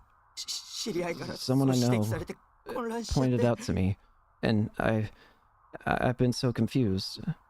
Do you think there's a possibility that this person is merely playing a prank on you? Yua's eyes had been serious. It hadn't looked like she was messing with me. At the very least, I had no doubt that you had believed what she said. I'm not sure. I see. Also, what kind of relationship do you have with this person? A romantic one? Where the hell did that come from? What did it have to do with anything? Was I missing something here? Well, that might not have been a good way of putting it. I'll rephrase. Did this person you know actually witness you walking around while unconscious? Oh, so that's what he meant. I shook my head. So that means there's no evidence of it. I once again shook my head. They acted like a detective, confronting me with evidence and stuff. I see. While we're on the topic, have you ever shown any signs of sleepwalking before now? No. Have you ever experienced waking up in the morning only to find yourself in a different location than you had gone to sleep in? No. So that would mean that the event this person told you about is the first time you believed you've experienced it, correct? After nodding weakly, I steeled myself and spoke. I haven't slept. Is that scaring you? If so, I assure you it isn't anything serious. No, That's not what I meant. But I couldn't figure out how to explain it, and it was too late to say it out loud anymore. I was too flustered. I just kind of feel bad for him. It's just... I can kind of understand, like, sometimes I just get... I feel like I've had this problems where it's like, I want to explain something to, like, a doctor or whatever, but I just... It feels like there's just... I don't even know how to explain it, but... It feels like there's, like, I don't know how to explain it, but I guess maybe, like, a hand that's, like, pulling back my words or whatever that refuses to let them out. I don't know where this hand's coming from, but all I know is that it's making it hard to speak. It just keeps dragging away the words that I'm trying to say. After scribbling something on a medical form, Dr. Takashina swiveled away from me in his chair and leaned forward toward the back of the examination room. Hazuki-kun, a moment please. Hi! Of course, Doctor. The young nurse rushed over to him, and Dr. Takashina showed her the form. As he did so, he whispered for her to do something, and she quickly withdrew to the back of the room. What had that been about?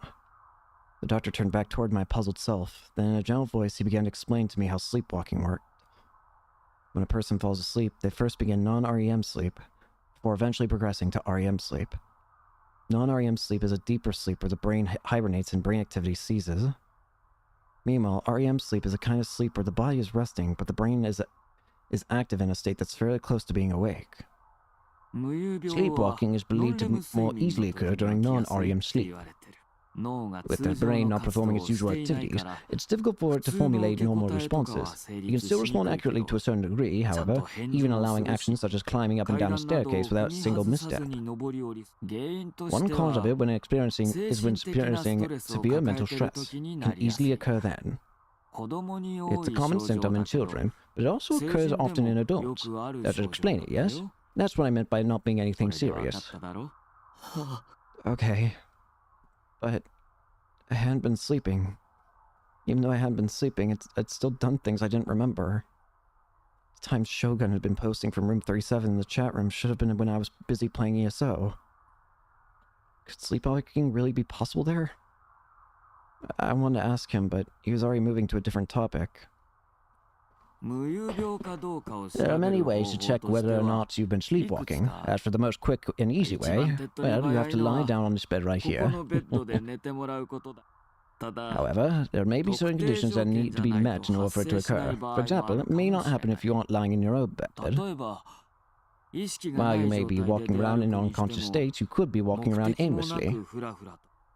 Or you could be being driven by something compulsive, leading you to walk around with a series of goals. Moreover, it could also require specific conditions in regards to your mental state. For example, you should be able to relax on your bed at home, but you'd have no way of relaxing here. Well, what do you think? Would you like to try sleeping here regardless? I had nothing to lose, so I didn't see a reason not to try.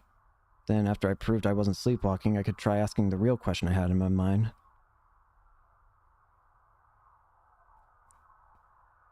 The nurse from before, Hazuki-san or something, guided me over to the hospital bed located at the back of the room. As it wasn't a bed meant for sleeping, it was firm and uncomfortable. Then again, considering the sofa I usually slept on, that shouldn't pose any problems for me. I'll come wake you up in about 3 hours from now. This nurse is pretty damn cute. As I lay on the bed, I took a quick peek at her face while being careful to avoid eye contact. Her baby face made her look kind of unreliable, and she even had this almost despondent aura about her. She was doing her job pretty well. She felt like a heroine right out of a classic eroge. With... I'll make sure to keep a close eye on you, so please relax and have a nice rest, okay? Basically, if symptoms of sleepwalking occurred, like I started wandering around on my own, she'd make sure to take care of me. Well then, good night. After giving a slight smile, the nurse closed the curtain and left the hospital room. Now surrounded by pure white curtain, I took a deep breath. All around me, I could hear the voices of doctors examining patients, the sounds of nurses running around, and the sound of the doors to the examination room opening and closing. Yeah, I doubt I'd be able to relax in here. Could I actually fall asleep like this?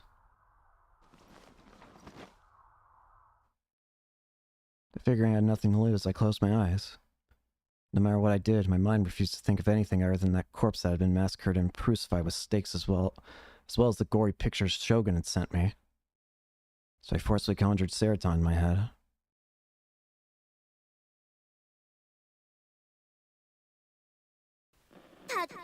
You're amazing for your house even though you hate going outside. I've been thinking this for a while now, but you're super duper strong, aren't you, Taki? There I am, immediately moved by my delusion. Her cute voice chirped at me. I really love how strong you are. Also, Taki, you know you don't sleepwalk, right? I watch you every day, so of course I know. I'm a gosh darn Taki expert. You can't let those 3 girls trick you. Besides, you got me here, right? Let's dump that. Let's spend time in that container house again. Just the 2 of us, you big dum-dum. Seraton, you're so cute. She really was my ideal wife. There wasn't a single woman better than her. The fuck, 3D?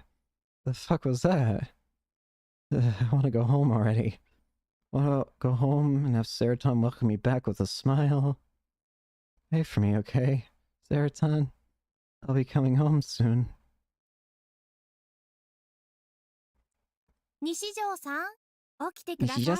It's time to wake up. Come on, open your eyes. Seraton softly placed her hand on my chest and gently rustled me awake. This is the kind of thing I've always dreamt of. Living to care of Seraton, I'd have her wake me up every morning wearing nothing but an apron, complete with a wake-up kiss. Nishijo-san.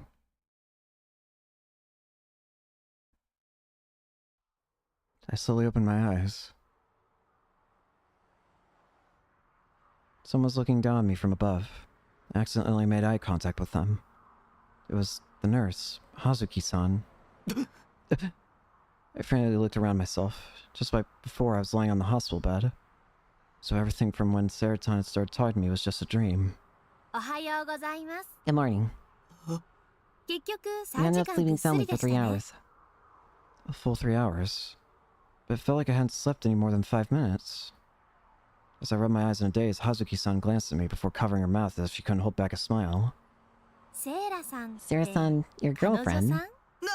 You're muttering your name in your sleep the entire time. Even I could tell that I was going pale. I made one hell of a mistake. How could I let someone hear my sleep talking? It's more of all things I could have said. I blurted out Seraton's name. Fuck. So this is despair. I want to die. But ultimately, you show no signs of sleepwalking. I wonder if it's that he's done... I wonder if it's like... Because something have happened that technically is his influence when he's asleep. As she opened the curtain, Hazuki-san conveyed that to me. Well, it's definitely possible that symptoms didn't occur today by chance, so we can't definitively say that you haven't been sleepwalking. No, I really don't think I'm a sleepwalker, so... More importantly, I had to ask the doctor that really important question. I couldn't see him anywhere.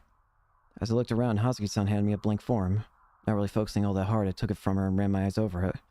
It was a fill-in-the-blank style form. It's a checklist to assess your mental condition. It functions more or less like a psychological test, and the doctor said you can go home after filling it out. Where's the doctor? I'm very sorry. He's very busy with other patients right now. He said that to see how things go until next week and come again if there's no signs of improvement. And again, it wasn't like he was my primary physician or anything. I suppose he'd probably just given Hazuki-san a bunch of directions to get me out of here. Well, I guess that means there was pretty much no point to me coming to this hospital today. I really wanted to ask Dr. Takashina about the someone that wasn't controlling me. Whatever it meant, it was a really chilling symptom. So I didn't want to leave without getting an answer. That being said, I didn't have the courage to demand Hazuki-san bring him back to me, especially when she already looked so apologetic. Reluctantly, I decided to give the test a try. Guess I'd write about my symptoms on the back of the sheet or something. If I did that, I should be able to get our examination scheduled for next week. The test is very simple. Each question you answer with a yes or no. If the question is applicable to you, please mark the box labeled yes. It will be used as a reference so we can personalize your treatment going forward, so please consider your answers carefully. Hazuki-san went out of her way to explain the procedure thoroughly. This test had some strange questions mixed in. One you normally wouldn't expect to run into at a hospital. It really did seem like some sort of psychological test. Would they really be able to learn something from questions like these? Hazuki-san stared at me intently. She showed no signs of leaving. But it wasn't like she had nothing else to do or anything. It's more like she was monitoring. No, watching over me, or something. My nervousness at being watched made it hard for me to think clearly. I guess she was just doing her job. Either way, I knew I ought to fill out the test quickly.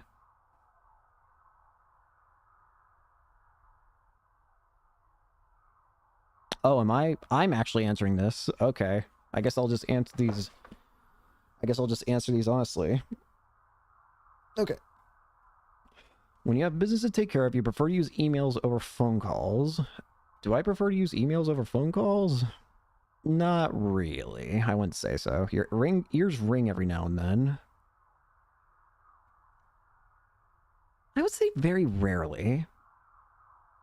But I feel like I have had times where it just feels like it just happened, so I would say yes. It doesn't hurt or anything. It might be because I also have I've always had ear troubles in the past, so it could just be remnants of that. You've felt someone's gaze and turned around before. Yeah, I would say I have. You have seen objects that are supposedly stationary move for an instant.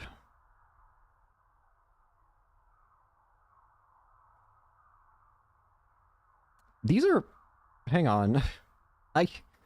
Let's go through these one. You have seen objects that are supposedly stationary move for an instant. Can't say that I have. You've experienced the premonition. I guess. While looking at a digital clock in passing, you've seen the same numbers appear in sequence. What? Wait, what does this mean? While looking at a digital clock in passing, you've seen the same numbers appear in a sequence.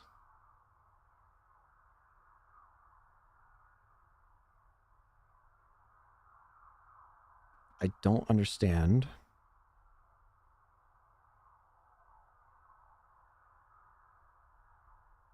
Sure.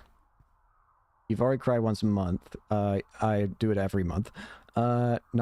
You can daydream without closing your eyes. I would say... Yeah, I can. The front of you of a car sometimes looks like a face. Absolutely. You have a hard time going to the bathroom after watching a horror movie. Nah.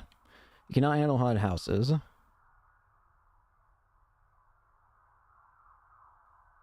Yeah, I would argue, yeah. I like horror stuff, but... When you start reading a book, you become so immersed in it that you lose track of time.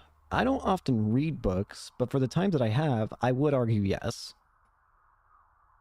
You believe that other planets inhabited by human-like creatures exist? I would say so. I mean, if humans can exist, then surely other things could exist, right? The personality attributed to your astrological sign matches your personality perfectly. Well, how about we do a little test here to figure out what mine is and see if that's true or not. Astrological. Wait, astrological sign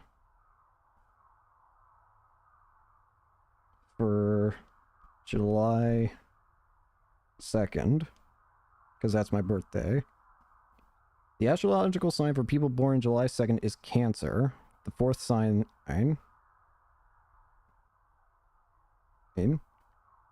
What is the personality? Nurturing and loyal.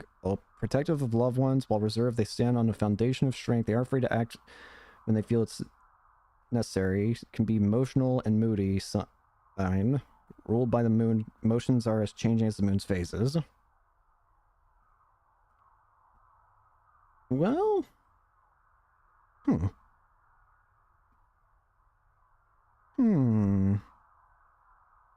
Shy but known to be excellent hosts who make people feel comfortable. As weird as reading that is, and noticing how it actually is, yeah, I think that is kind of a good match. You're prone to motion sick. No. You believe there's a god? Sure. Sure. You have a strong ability to sense supernatural. I wish. You have dreamed in color before. I mean, like, my dreams have color in them? Is that what you mean?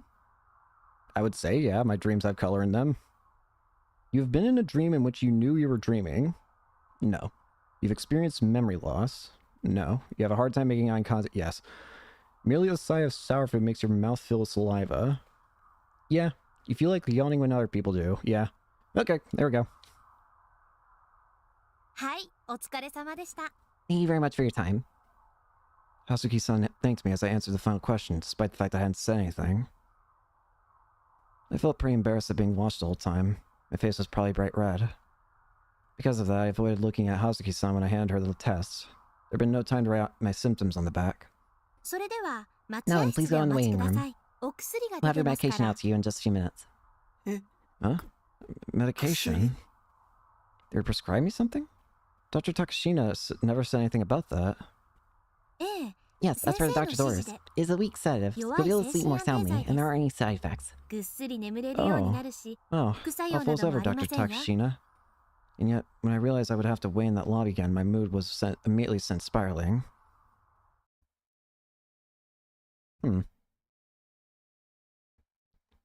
How much you want to bet?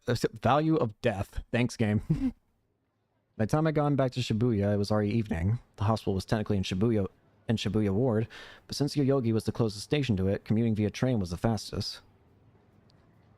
I don't even remember what I was going to say. I was going to say something, but I can't for the life of me remember what I was going to say. But the Yamanote line had been as crowded as ever, and despite only being 2 stops long, the trip back still made me incredibly tired. Riding the train any farther would have been a pain in the ass, so I decided to just get off at the Shibuya station and make my way back to base from there. Even then, there were still tons of people outside the station. I despised crowds. They made my head spin. Not wanting to stay much longer, I tried to speed walk out of the Scrambles crossing. But even walking straight was nigh impossible. Stumbling even slightly caused people from both behind and in front to bump into me. What's more, a bunch of people handing out pocket tissue packs blocked the way, practically forcing everyone who passed by to take them. Fed up with everything, I ignored the first person handing them out, but took some off the second because at least she was a cute grill. I was so sick and tired of these people handing out tissue packs and shit to push their products. Didn't they have anything better to do than stand right in the middle of the road? Well, whatever. It was free, so I might as well take it. Inside the tissue pack I took was a red flyer. There was a photograph's worth of shit it written on top of it with white ink. Talk about ostentatious. Like, holy shit. You couldn't exactly miss something with that color scheme. As I walked along, I gave it a quick skim. It was a blood donation flyer. As I read it, I thought back to the form I'd filled out in the hospital. Type B blood is in short supply. Currently, Shibuya Ward is suffering from a severely short supply of Type B blood. This has only continued to worsen, and we've been struggling to secure proper quantities of blood for those in need of transfusion in the worst-case scenario. Can I ask something?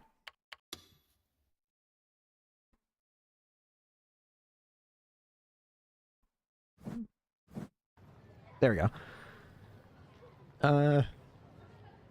For those in need of transfusions. In the worst-case scenario, this may lead to deaths of many. Without your cooperation, lives may be lost. Please consider becoming a blood donor and visit the donation in a Shibuya station of the Inoka Ashira line.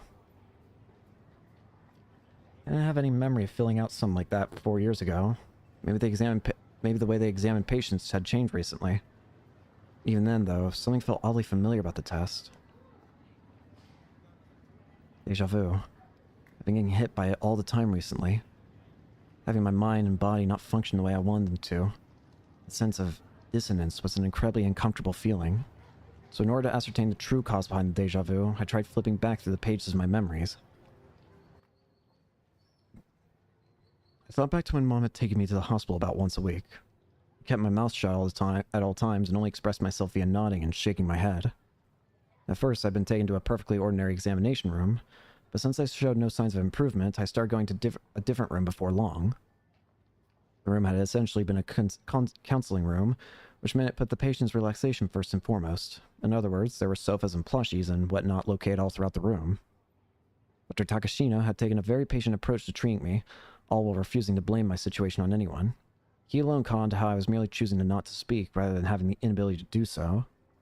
Meanwhile, my mom would always talk to me in an unnaturally cheery voice.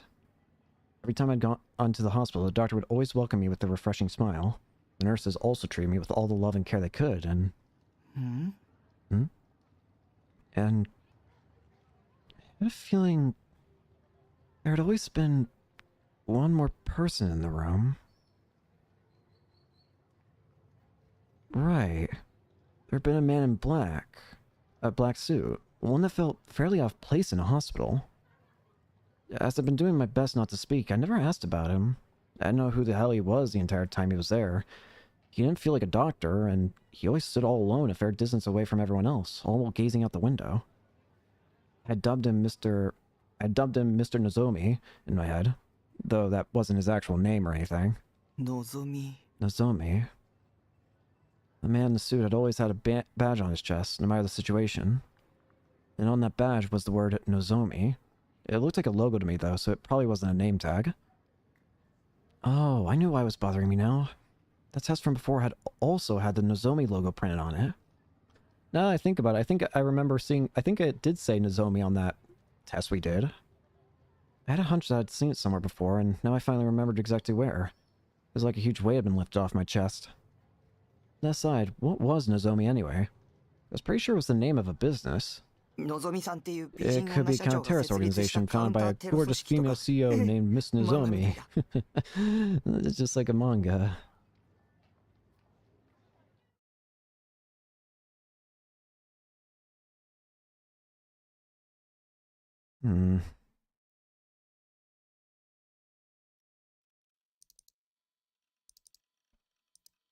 When I arrived at my base, I'd gone straight to look up Nozomi online. However, there were so many results that I couldn't manage to pin down anything specific.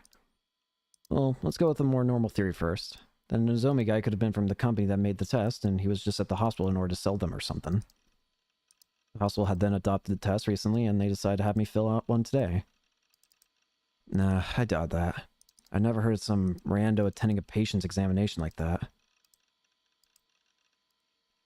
So, who the hell was that Mr. Nozomi guy? The memories kept pulling at my mind, but I was fed up with it at this point.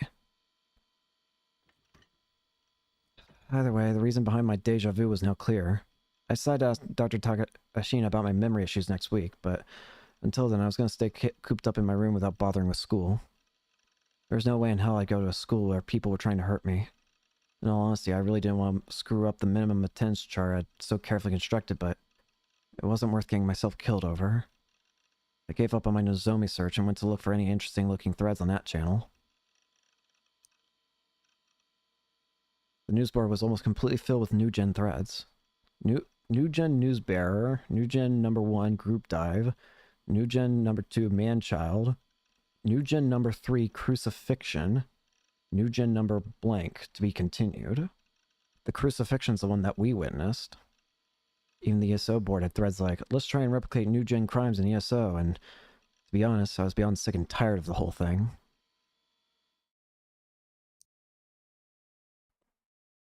Diving back into ESO, I found Grim.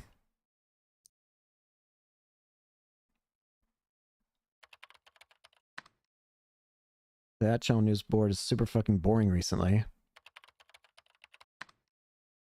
They really won't shut the fuck up about New Gen. Well, it is the biggest thing of note recently. Whenever a new incident like this happens, people always freak TF out about it. Shitstorm incarnate, lol.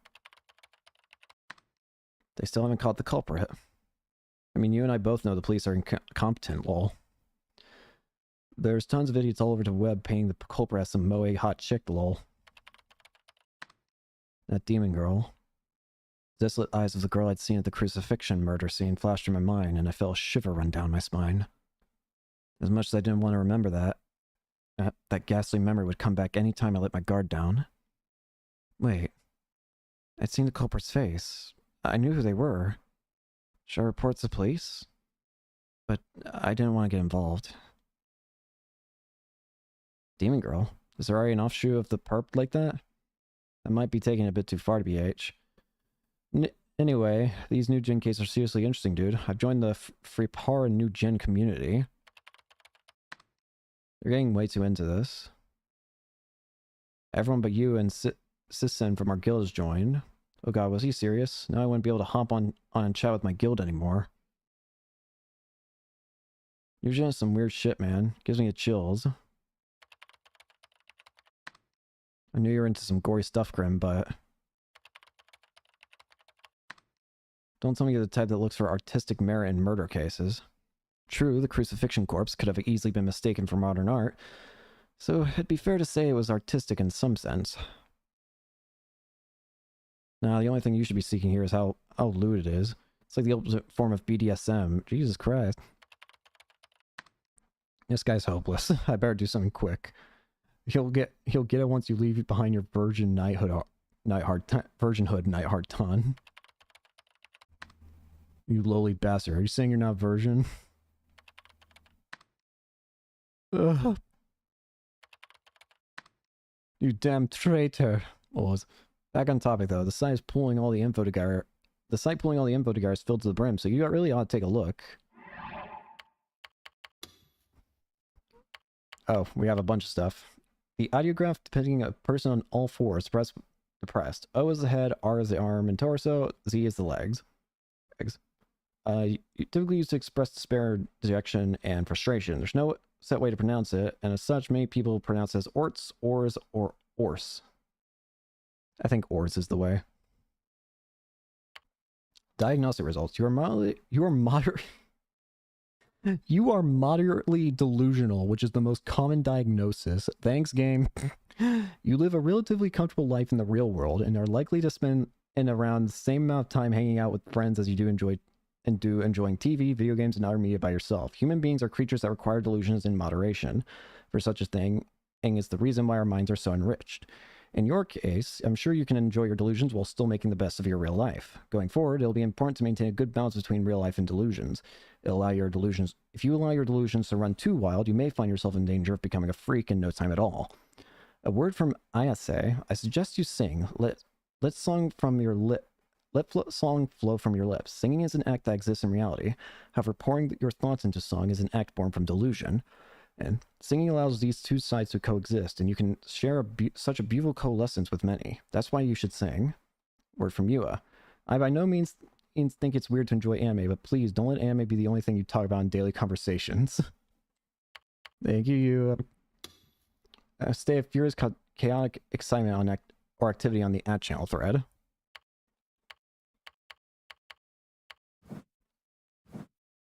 I really didn't want to look. I was scared to. I wanted to escape the reality in which I'd witnessed the scene of the crime.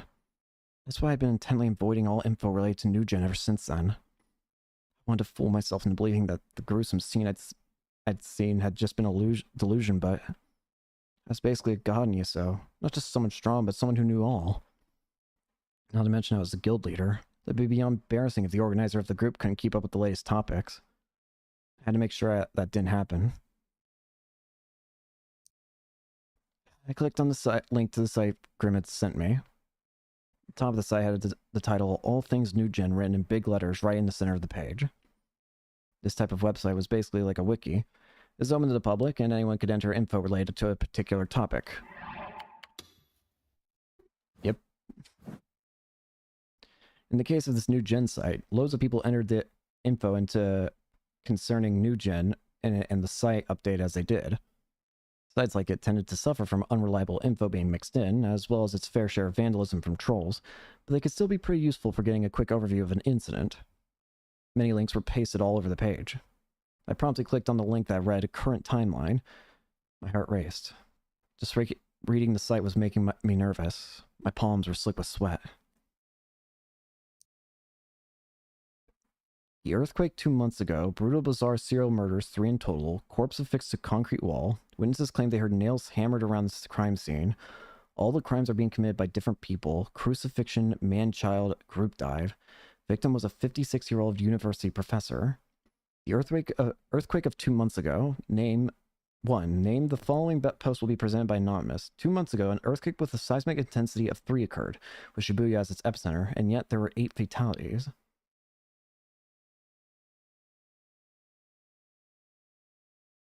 The first incident, dubbed the group dive, was the suicide of 5 high schoolers that had jumped to their deaths. It happened in the dead of night on September 7th, which was about a month ago at this point. The building they jumped off of was the Cornelius Tower, which was located in Shibuya. They dove off the rooftop helipad. Of course, all 5 had died instantly. According to the autopsies, the 5 all had formed pieces of flesh under their fingernails, along with various scratch marks on their hands. Based on that, it was surmised that the 5 had been holding hands as they jumped, for one reason or another. There was no suicide note of any form on the rooftop. A person online, one of those people acting like Snake, had actually gone to Cornelius Tower themselves and reported that the door to the roof had a sign on it saying no entry to unauthorized personnel, and that it was locked practically 24/7. The name of the protagonist of a certain video game, Snake, is often referenced on the internet when an ordinary person is conducting anonymous or secret investigations. For example, during an operation, one of these individuals might say, "This is Snake. I've infiltrated the building." Naturally, the door had been locked at the time of the incident, and the key was not found among the belongings of the deceased. So how'd they get up there? Essentially, the rooftop helipad had effectively been a locked room, and the method the 5 you had used to enter was completely unknown. A locked room mystery, basically. How could all 5 of them have suddenly just managed to appear up there? There was a very high chance that someone other than the 5 had been present at the scene of the incident. The second incident, dubbed the man-child murder case, had occurred 12 days after the first incident, placing it on September 19th. Early in the morning, a university student on their way home from a karaoke session had discovered a collapsed man covered in blood by the Shibuya Station underpass.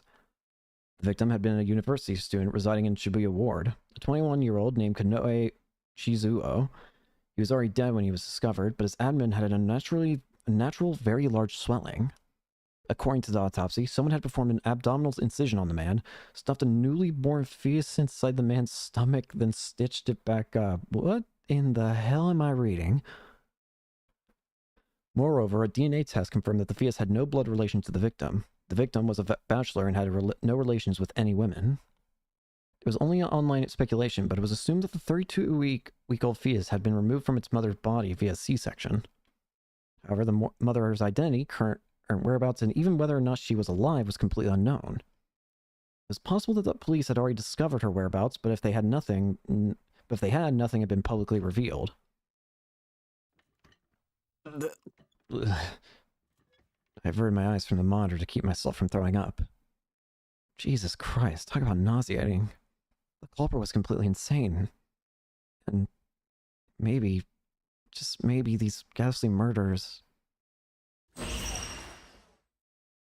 Jesus Christ. Have been carried out by that girl. Japan is over. I stare at serotonin and attempt to bleach my eyes. And with that, I somehow managed to stabilize my mental state. I considered taking the meds the doctor given me, but serotonin did the job nonetheless. Anyway, while that might have been necessary to maintain Neihardt's honor, reading all that gory stuff really fucking sucked. What the? Huh?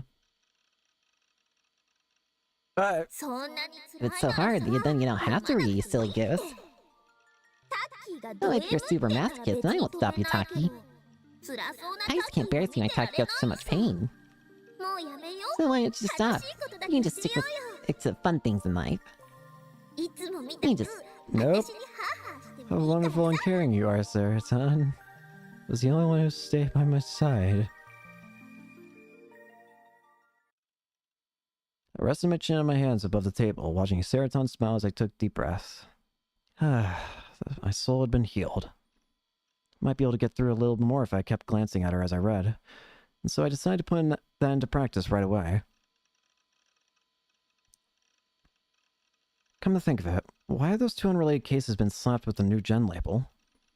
Apparently, the group dive had initially been treated as a group suicide, but after the man-child incident occurred, people online reinvestigated and discovered the unnatural circumstances surrounding the scene of the crime.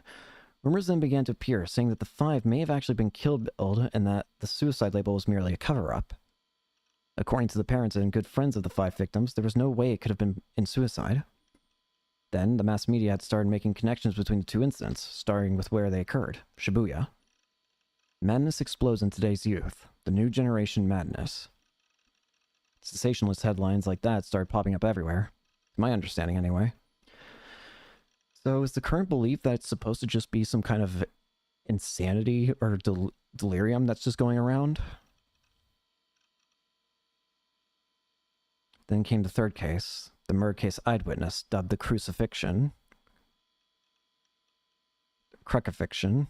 The site didn't have as much info on this case, likely due to it having only been recently discovered. The victim, 56-year-old Oda Hisashi, was a university professor who had been crucified with stakes affixed to the concrete wall of a vacant house. That was all that had been publicly revealed. Many of the neighboring residents had claimed that for over an hour after the crime was thought to have occurred, around 8 p.m., they could hear the sound of nails being hammered into something. Even I'd heard the sound. I could hear it now. A horrible, terrifying sound. On a related note, no connection between the third case and the group dive or the man-child had been discovered yet. With it being the third abnormal incident to happen in quick succession in Shibuya, the crucifixion was naturally treated as another new-gen incident.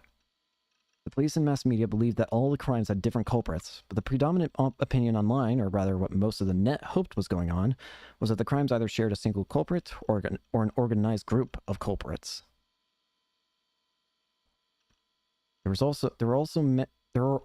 There also were many cult-based theories whispered about online, such as that everything had begun with the earthquake from 2 months ago. 2 months ago, an earthquake with a seismic intensity of 3 occurred, with Shibuya as its epicenter. Although the scale was fairly minor, there were still 8 fatalities, which became a popular topic of discussion. Come to think of it, it was true that the new-gen cases had begun after that earthquake. Because of that, the new-gen occultists argued that the 8 deaths in the earthquake could be counted as the first new-gen incident, causing a dispute between them and the new-gen mainstreamers. Regardless, the entire situation was abnormal.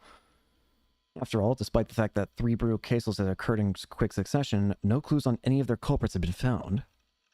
And many online were waiting eagerly for a 4th case. If I wasn't directly connected to it all, I probably would have joined in on the chaos myself, posted in a few threads, made a few theories. I could have been waiting excitedly for the 4th incident at this very moment.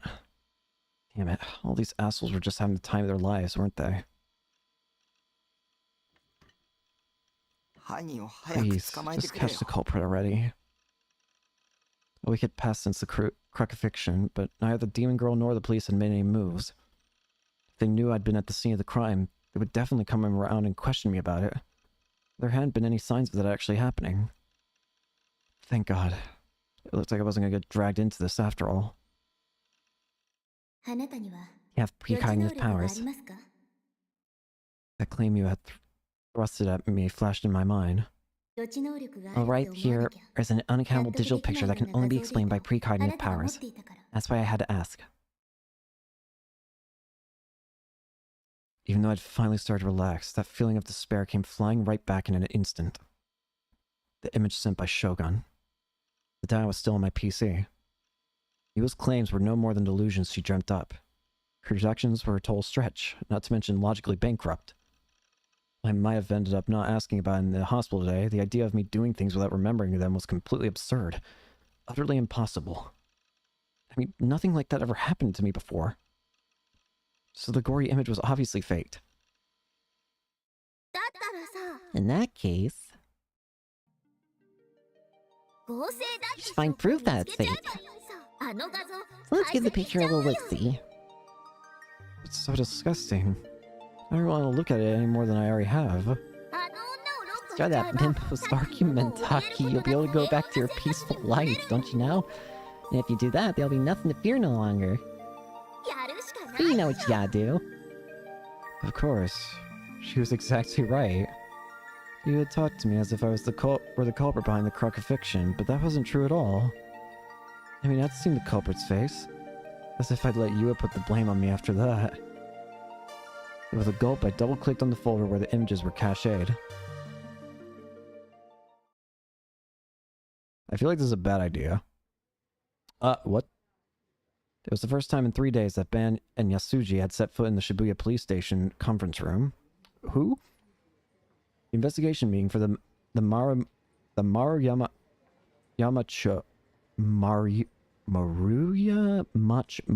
Macho crucifixion homicide case had already begun, and Ban was greeted with universal gazes of displeasure for his tardiness. Ban forced a polite smile before bending down to sit. He supposed that it was not quite the right time to reveal that he had been cooped up in the bathroom with... Thanks, game.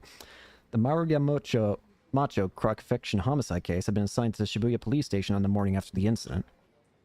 As they were lacking in manpower due to the Cornelius Tower mass suicide case and the Shibuya Station undergrad and Phoenix homicide case, even the third-rate assistant inspector, Ban, whom the Metropolitan Police Department's investigation division were practically begging to retire, had been called in by the main office.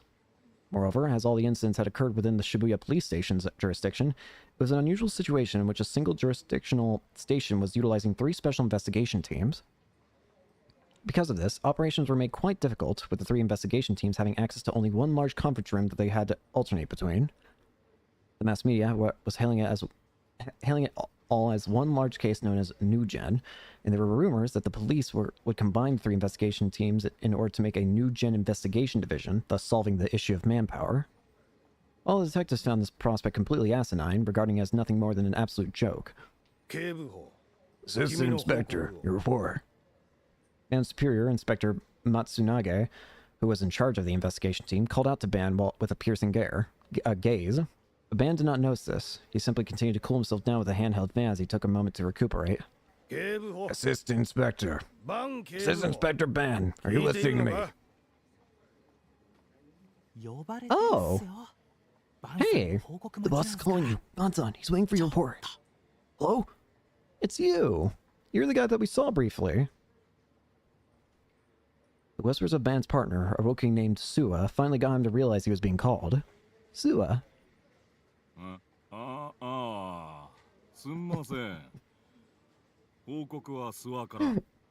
I'm so sorry. I'm so sorry. I look at this guy, and all I can see is some sort of alternate reality version of Detective Gumshoes from Phoenix Wright. I don't know why.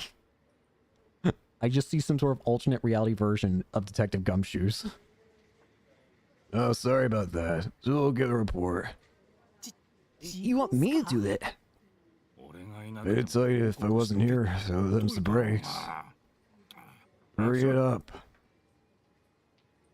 Suicide as his superior jabbed him in the elbow, then stood up straight and tall. The analysis of security camera footage from near the crime scene is finally finished up. Concluded. The recording shows a suspicious individual present at the scene and around the time the crime was likely committed.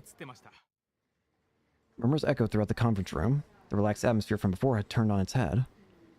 The other detectives began to take frantic notes in order to not miss a single word of Sua's report. Concerning the situation, it was no surprise that they were so frantic about it. After all, 3 horrific cases had occurred within their jurisdiction in the span of a single month, only one of which was not ruled as a homicide as of yet. Their strong determination to find the culprit, even in the face of their reputations, was only natural. I will show the footage on the projector. Is it going to show? As per the instructions Man had given him in advance, Sua had the projector display the footage on the projector screen. The projector showed an image of the confined, filthy back alley of Maruya Macho. It was night, and there were very few streetlights present, so virtually nothing was visible. This is a security camera from the coin-operated parking lot, located about 50 meters from the scene of the crime. The parking lot was only big enough to fit 2 vehicles. It was a tiny plot of land interposed between 2 buildings, and it was constructed without any real care as well. The scene of the crime was not visible in the footage, not even the path leading to it could be seen. All displayed was the road that was one farther away from the crime scene. The video had no sound. The time the video had been recorded was graciously displayed at the bottom right-hand corner of the screen, 9:34 p.m. According to testimony of the residents near the crime scene, the sound of nails being hammered could be heard beginning at just past 9 p.m. and ending at around 9:30 p.m., which I imagine you already know. This footage is from 9:34 p.m., which means it was recorded right after the time of the crime. The suspicious individual shown for around 6 seconds starting from 9:34:53. During that time, they run from the back of the road in front of the parking lot to the front. It is talking me. Oh god, he is going to be suspected of murder. Immediately following Sua's explanation, a silhouette appeared on the footage. They seemed to be in a great hurry and ran from the back of the screen to the front. As the resolution was quite poor, not even their gender could be ascertained at the glance, but Ban had already gone to the crime laboratory to analyze that very point. The results of the forensic analysis show that the individual is a man with an age estimated between teens and early 20s. And early 20s. It was impossible to discern the facial features. The clothing, however, was fairly distinct, and it was discovered to be a male uniform of Suime Private Academy located in Shoto. Also, if you would direct your attention toward the right hand, the image enlarged on the right hand of the suspicious individual. It appeared to be grasping something. Playing the footage back in slow motion. We discovered that when he waves his arms while running, the light reflects from the object he's holding thanks to the lighting present in the parking lot. Now at the good part, Ban took over Sua's explanation. Judging by the shape, there's a possibility that's the same kind of cross-shaped stake used in the crime. Detectives continued to murmur noisily. The crucifixion culprit may be a high schooler. The proposition was fairly shocking to them. After all, it meant that the new Generation Madness moniker that the mass media had been pushing could actually become a reality. So the closest person we have to a suspect would be this boy, correct? That would be the case indeed. Ban stroked the stubble on his jaw. It was a habit of his whenever he felt one step closer to cornering a culprit. He would always reach for that satisfying scraping sensation. That's all. Sua took a deep breath and sat down. You're the worst, sir. I can't believe you robbed me of the best part like that.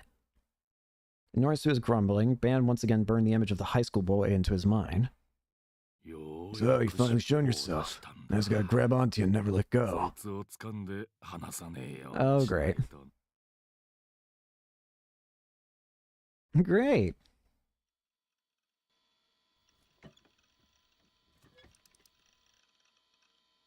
Oh, dear.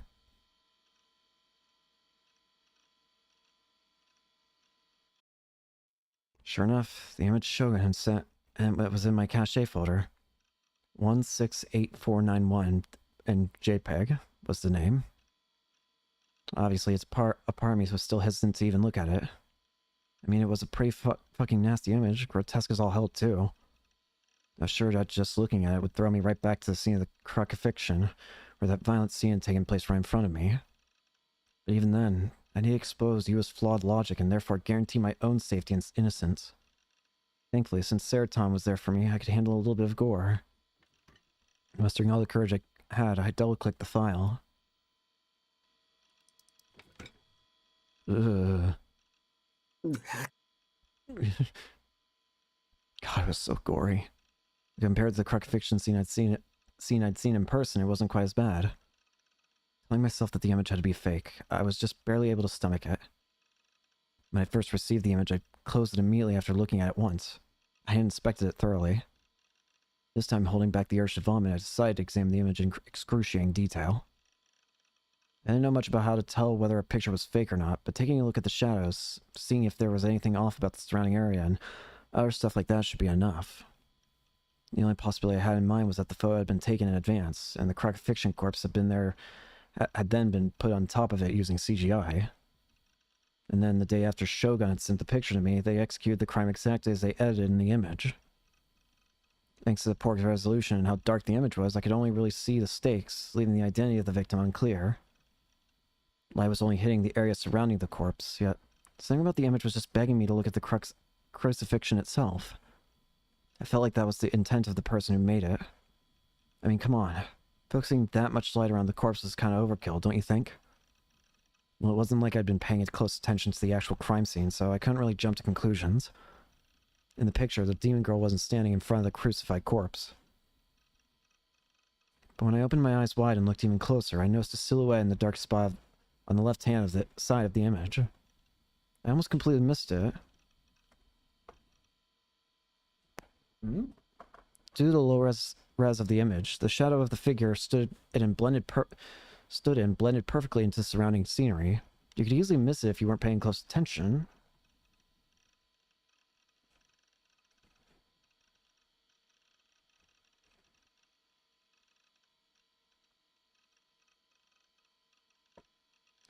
I'm gonna be real with you, I don't see anything.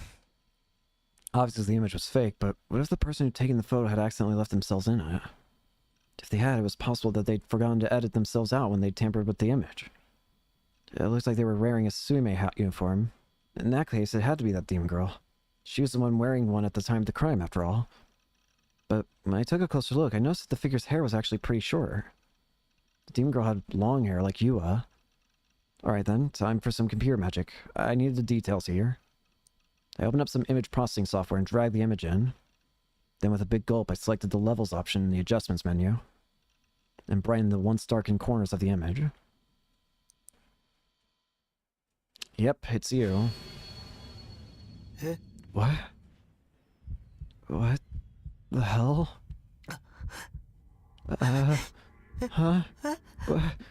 I don't... That's... Pictured on the screen.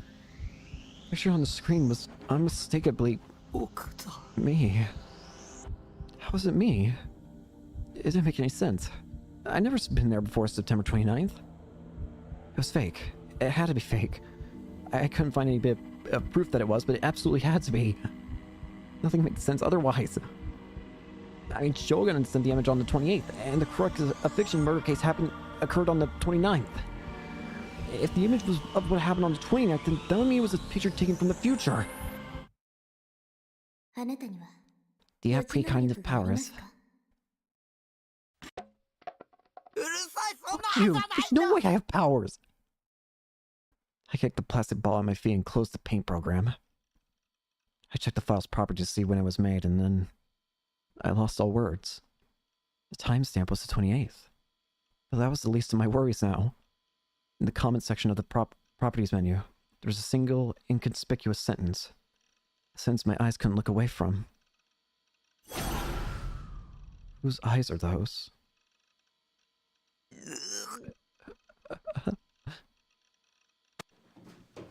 I slammed my hands on the keyboard before shoving it to the edge of my desk. I clutched my head.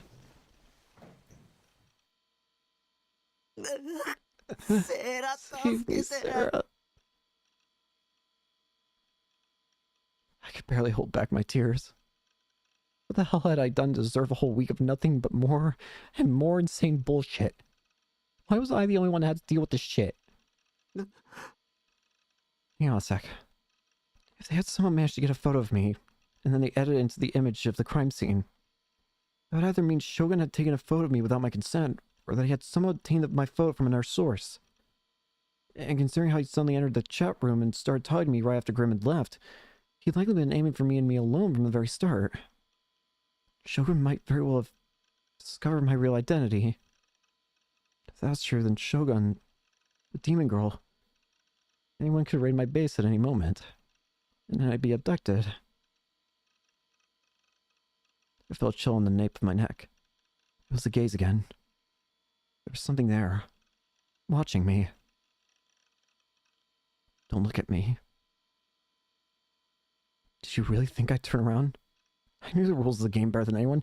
It'll take more than that to make me turn around game. Fear sent goosebumps all over my body. I felt a strong urge to check that the door was locked. Instead of doing that, I continued to just stare at my monitor, as I was way too stubborn to let myself lose. Unable to calm down, I opened up my default word processor and wrote down everything on my mind.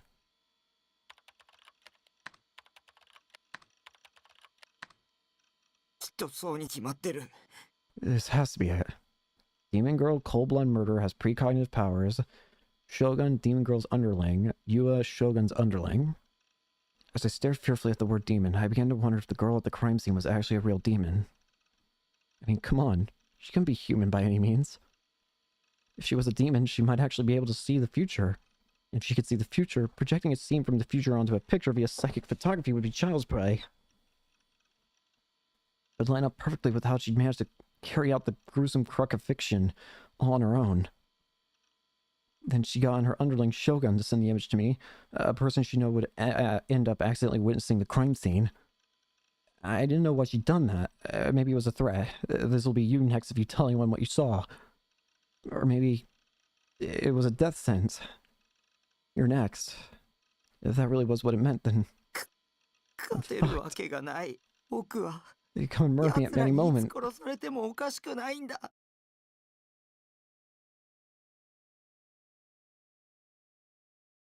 Oh, what? Kusunoki Yua faced the PC in her room. her profile gravely serious. She swiftly read through the information displayed on the monitor. So this is Yua's room. Before long, Yua let out a small sigh and released her hand from the mouse, glancing at a piece of paper sitting within her reach. It was the very same paper she had put before Nishijo Takumi the day before. The printout of the chat log between Naihara and Shogun. Nishijo-kun. Yua muttered a single name. The view of Takumi sitting alone on that Shoto Park bench appeared in her mind before she quickly shook her head to drown it out.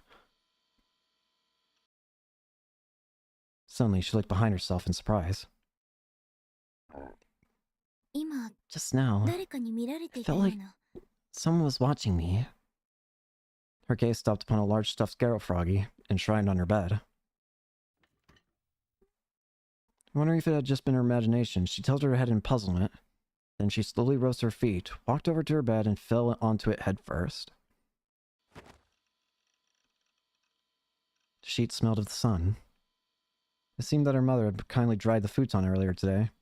Yua buried her face in that relieving scent, her gaze wandering about vacantly. Her room was very neat and orderly, placing her meticulous personality on full display. This especially applied to her large bookshelf, which was rather incongruous for a room size at around 13 square meters. It was packed tightly with countless books, leaving hardly any gaps.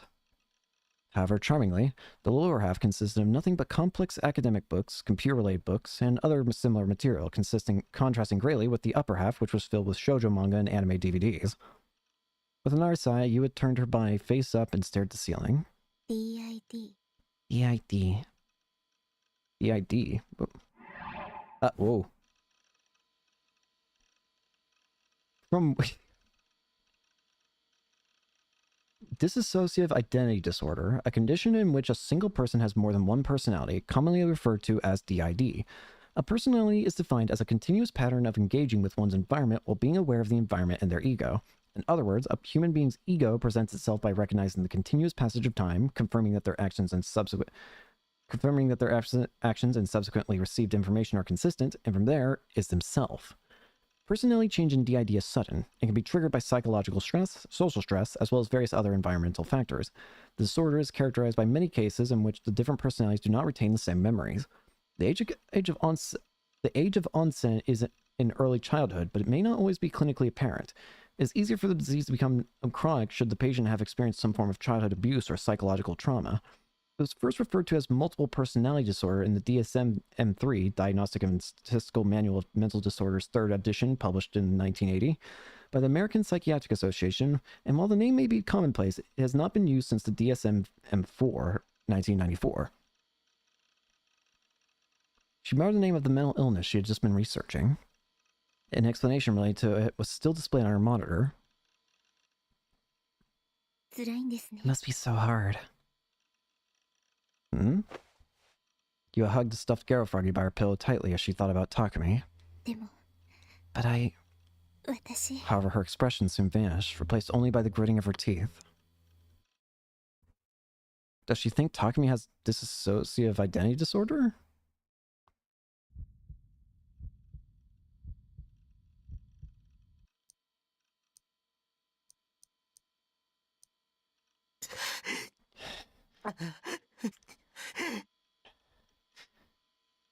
It hurt to breathe. All I was doing was looking things up on my PC, yet it hurt to breathe. I could feel my heart pounding harder than it ever had before. And of course, the feeling that something was watching me would not go away. I was still just barely keeping myself from turning around, but I knew I couldn't do it for much longer. What the fuck's wrong with you? Show yourself, asshole! The crowd angered at whatever it was. Surely it wasn't the demon girl, right? Oh god, what if it was?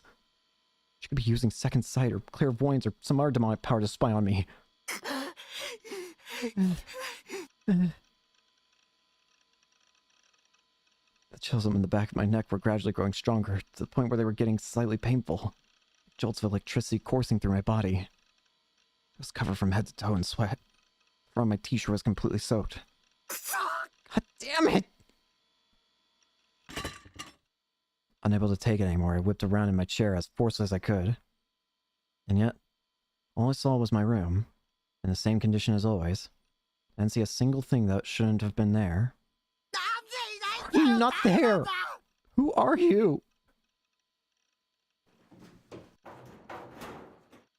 With a yell that was closer to a shriek than anything, I burst up from my chair and went to make sure the door was locked. And much to my relief, it was. I wiped away the sweat on my forehead with my sleeve.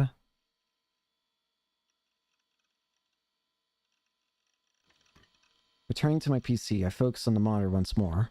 It was still displaying what I had been researching earlier, precognition.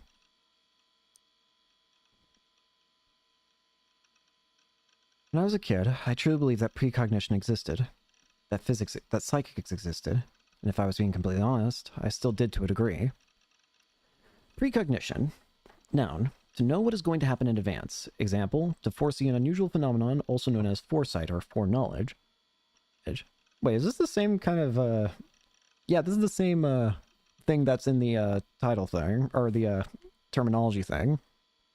That was why when my first thought had been that the image from Shogun and the Demon Girl was a precognitive photograph, a thought which only drove me to look into it all the more. What if maybe, just maybe, there are tons of psychics all over the world and I just didn't know? Back when I was a kid, when the bus accident happened, I managed something that had been pretty close to precognition. For that reason, I couldn't completely rule out its existence. But no matter how much I searched, all I could find was extremely dubious articles about the cult, voodoo shit, or whatever. There's absolutely nothing that proves scientifically whether it exists or not. There has to at least be something.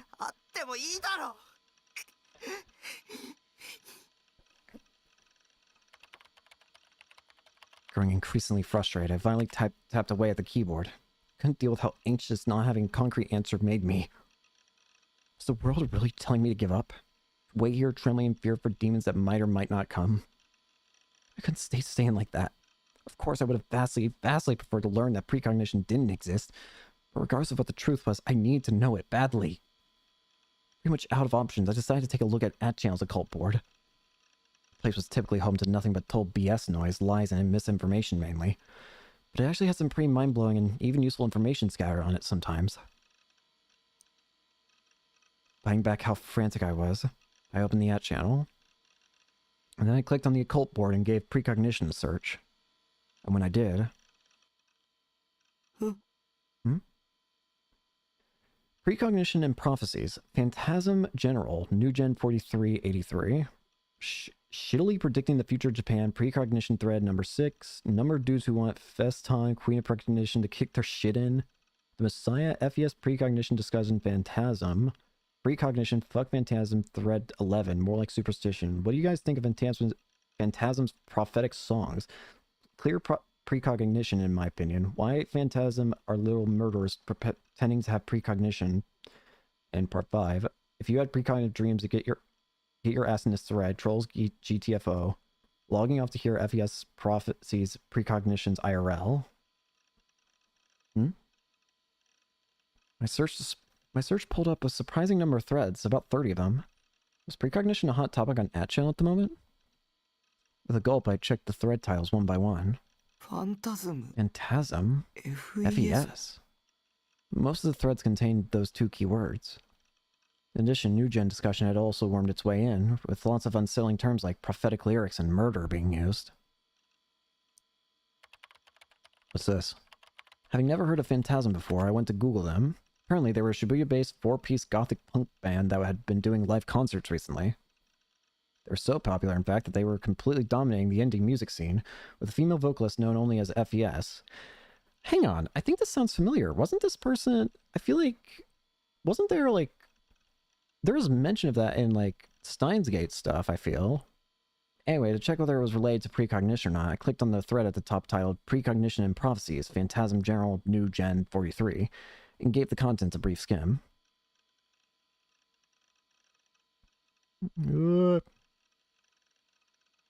Black Mass.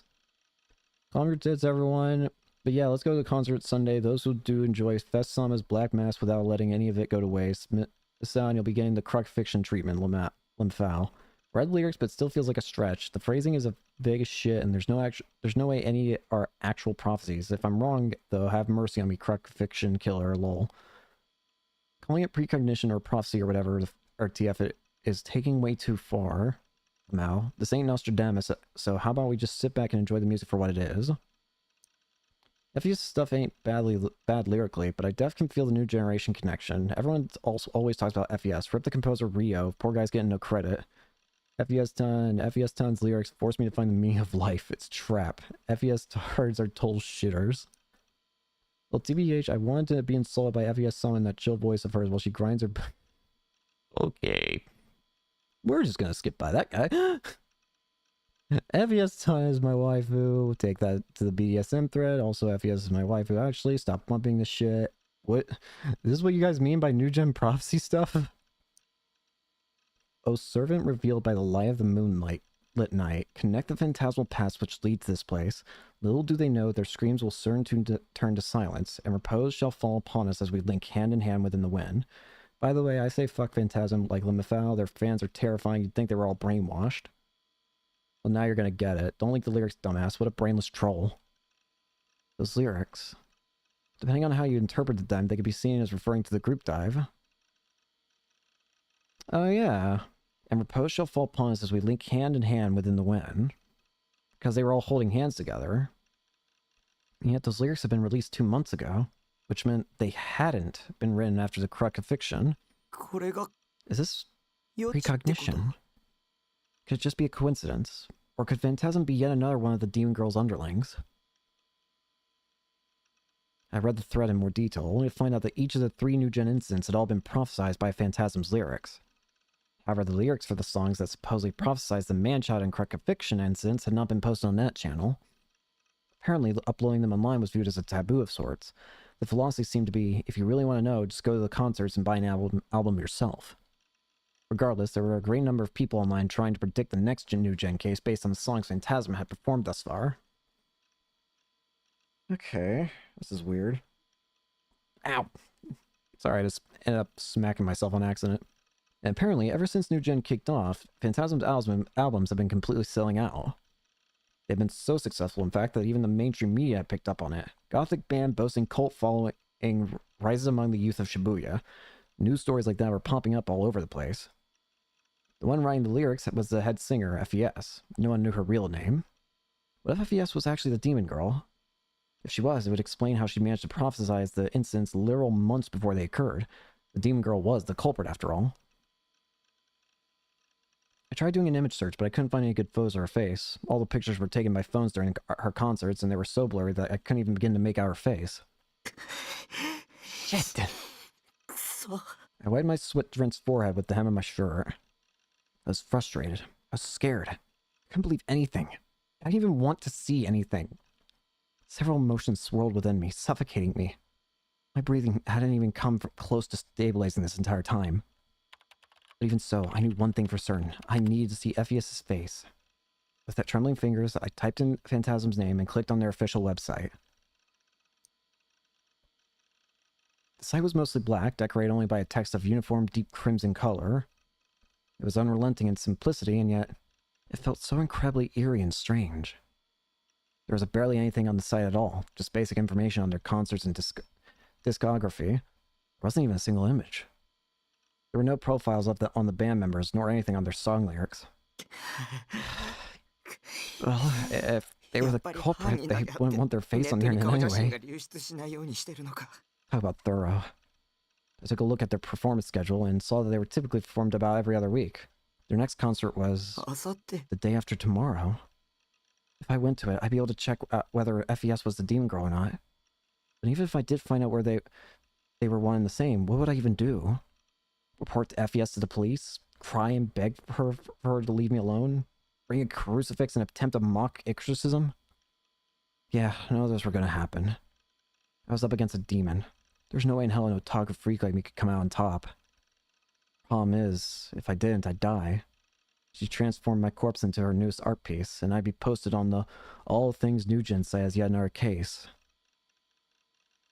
Fuck that! If I didn't do something, I'd never find out what that picture of me, that Shogun incident really meant. And on an off chance that FES wasn't connected to that Demon Girl, maybe I could ask her to help me fight against whoever the Demon Girl actually was. Like that's ever gonna happen. I'm never gonna survive going to a concert. I've never been to one in my life. This sort of thing was infinitely beyond my comfort zone.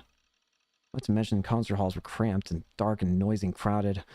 Just imagining a place like that made me want to hurl. I was at my wit's end. I had no idea what to do. The chills on the back of my neck still hadn't gone away, and the painful prickling sensation suddenly turned into a burning one. I looked behind me yet again, but like always, nobody was there. Just stop, please. I closed my eyes tightly, focusing on nothing other than waiting for the gaze to disappear. I didn't want to go through this torment for the rest of my life. For all I knew, the gaze would straight up kill me someday. Takumi, what can I do? Think.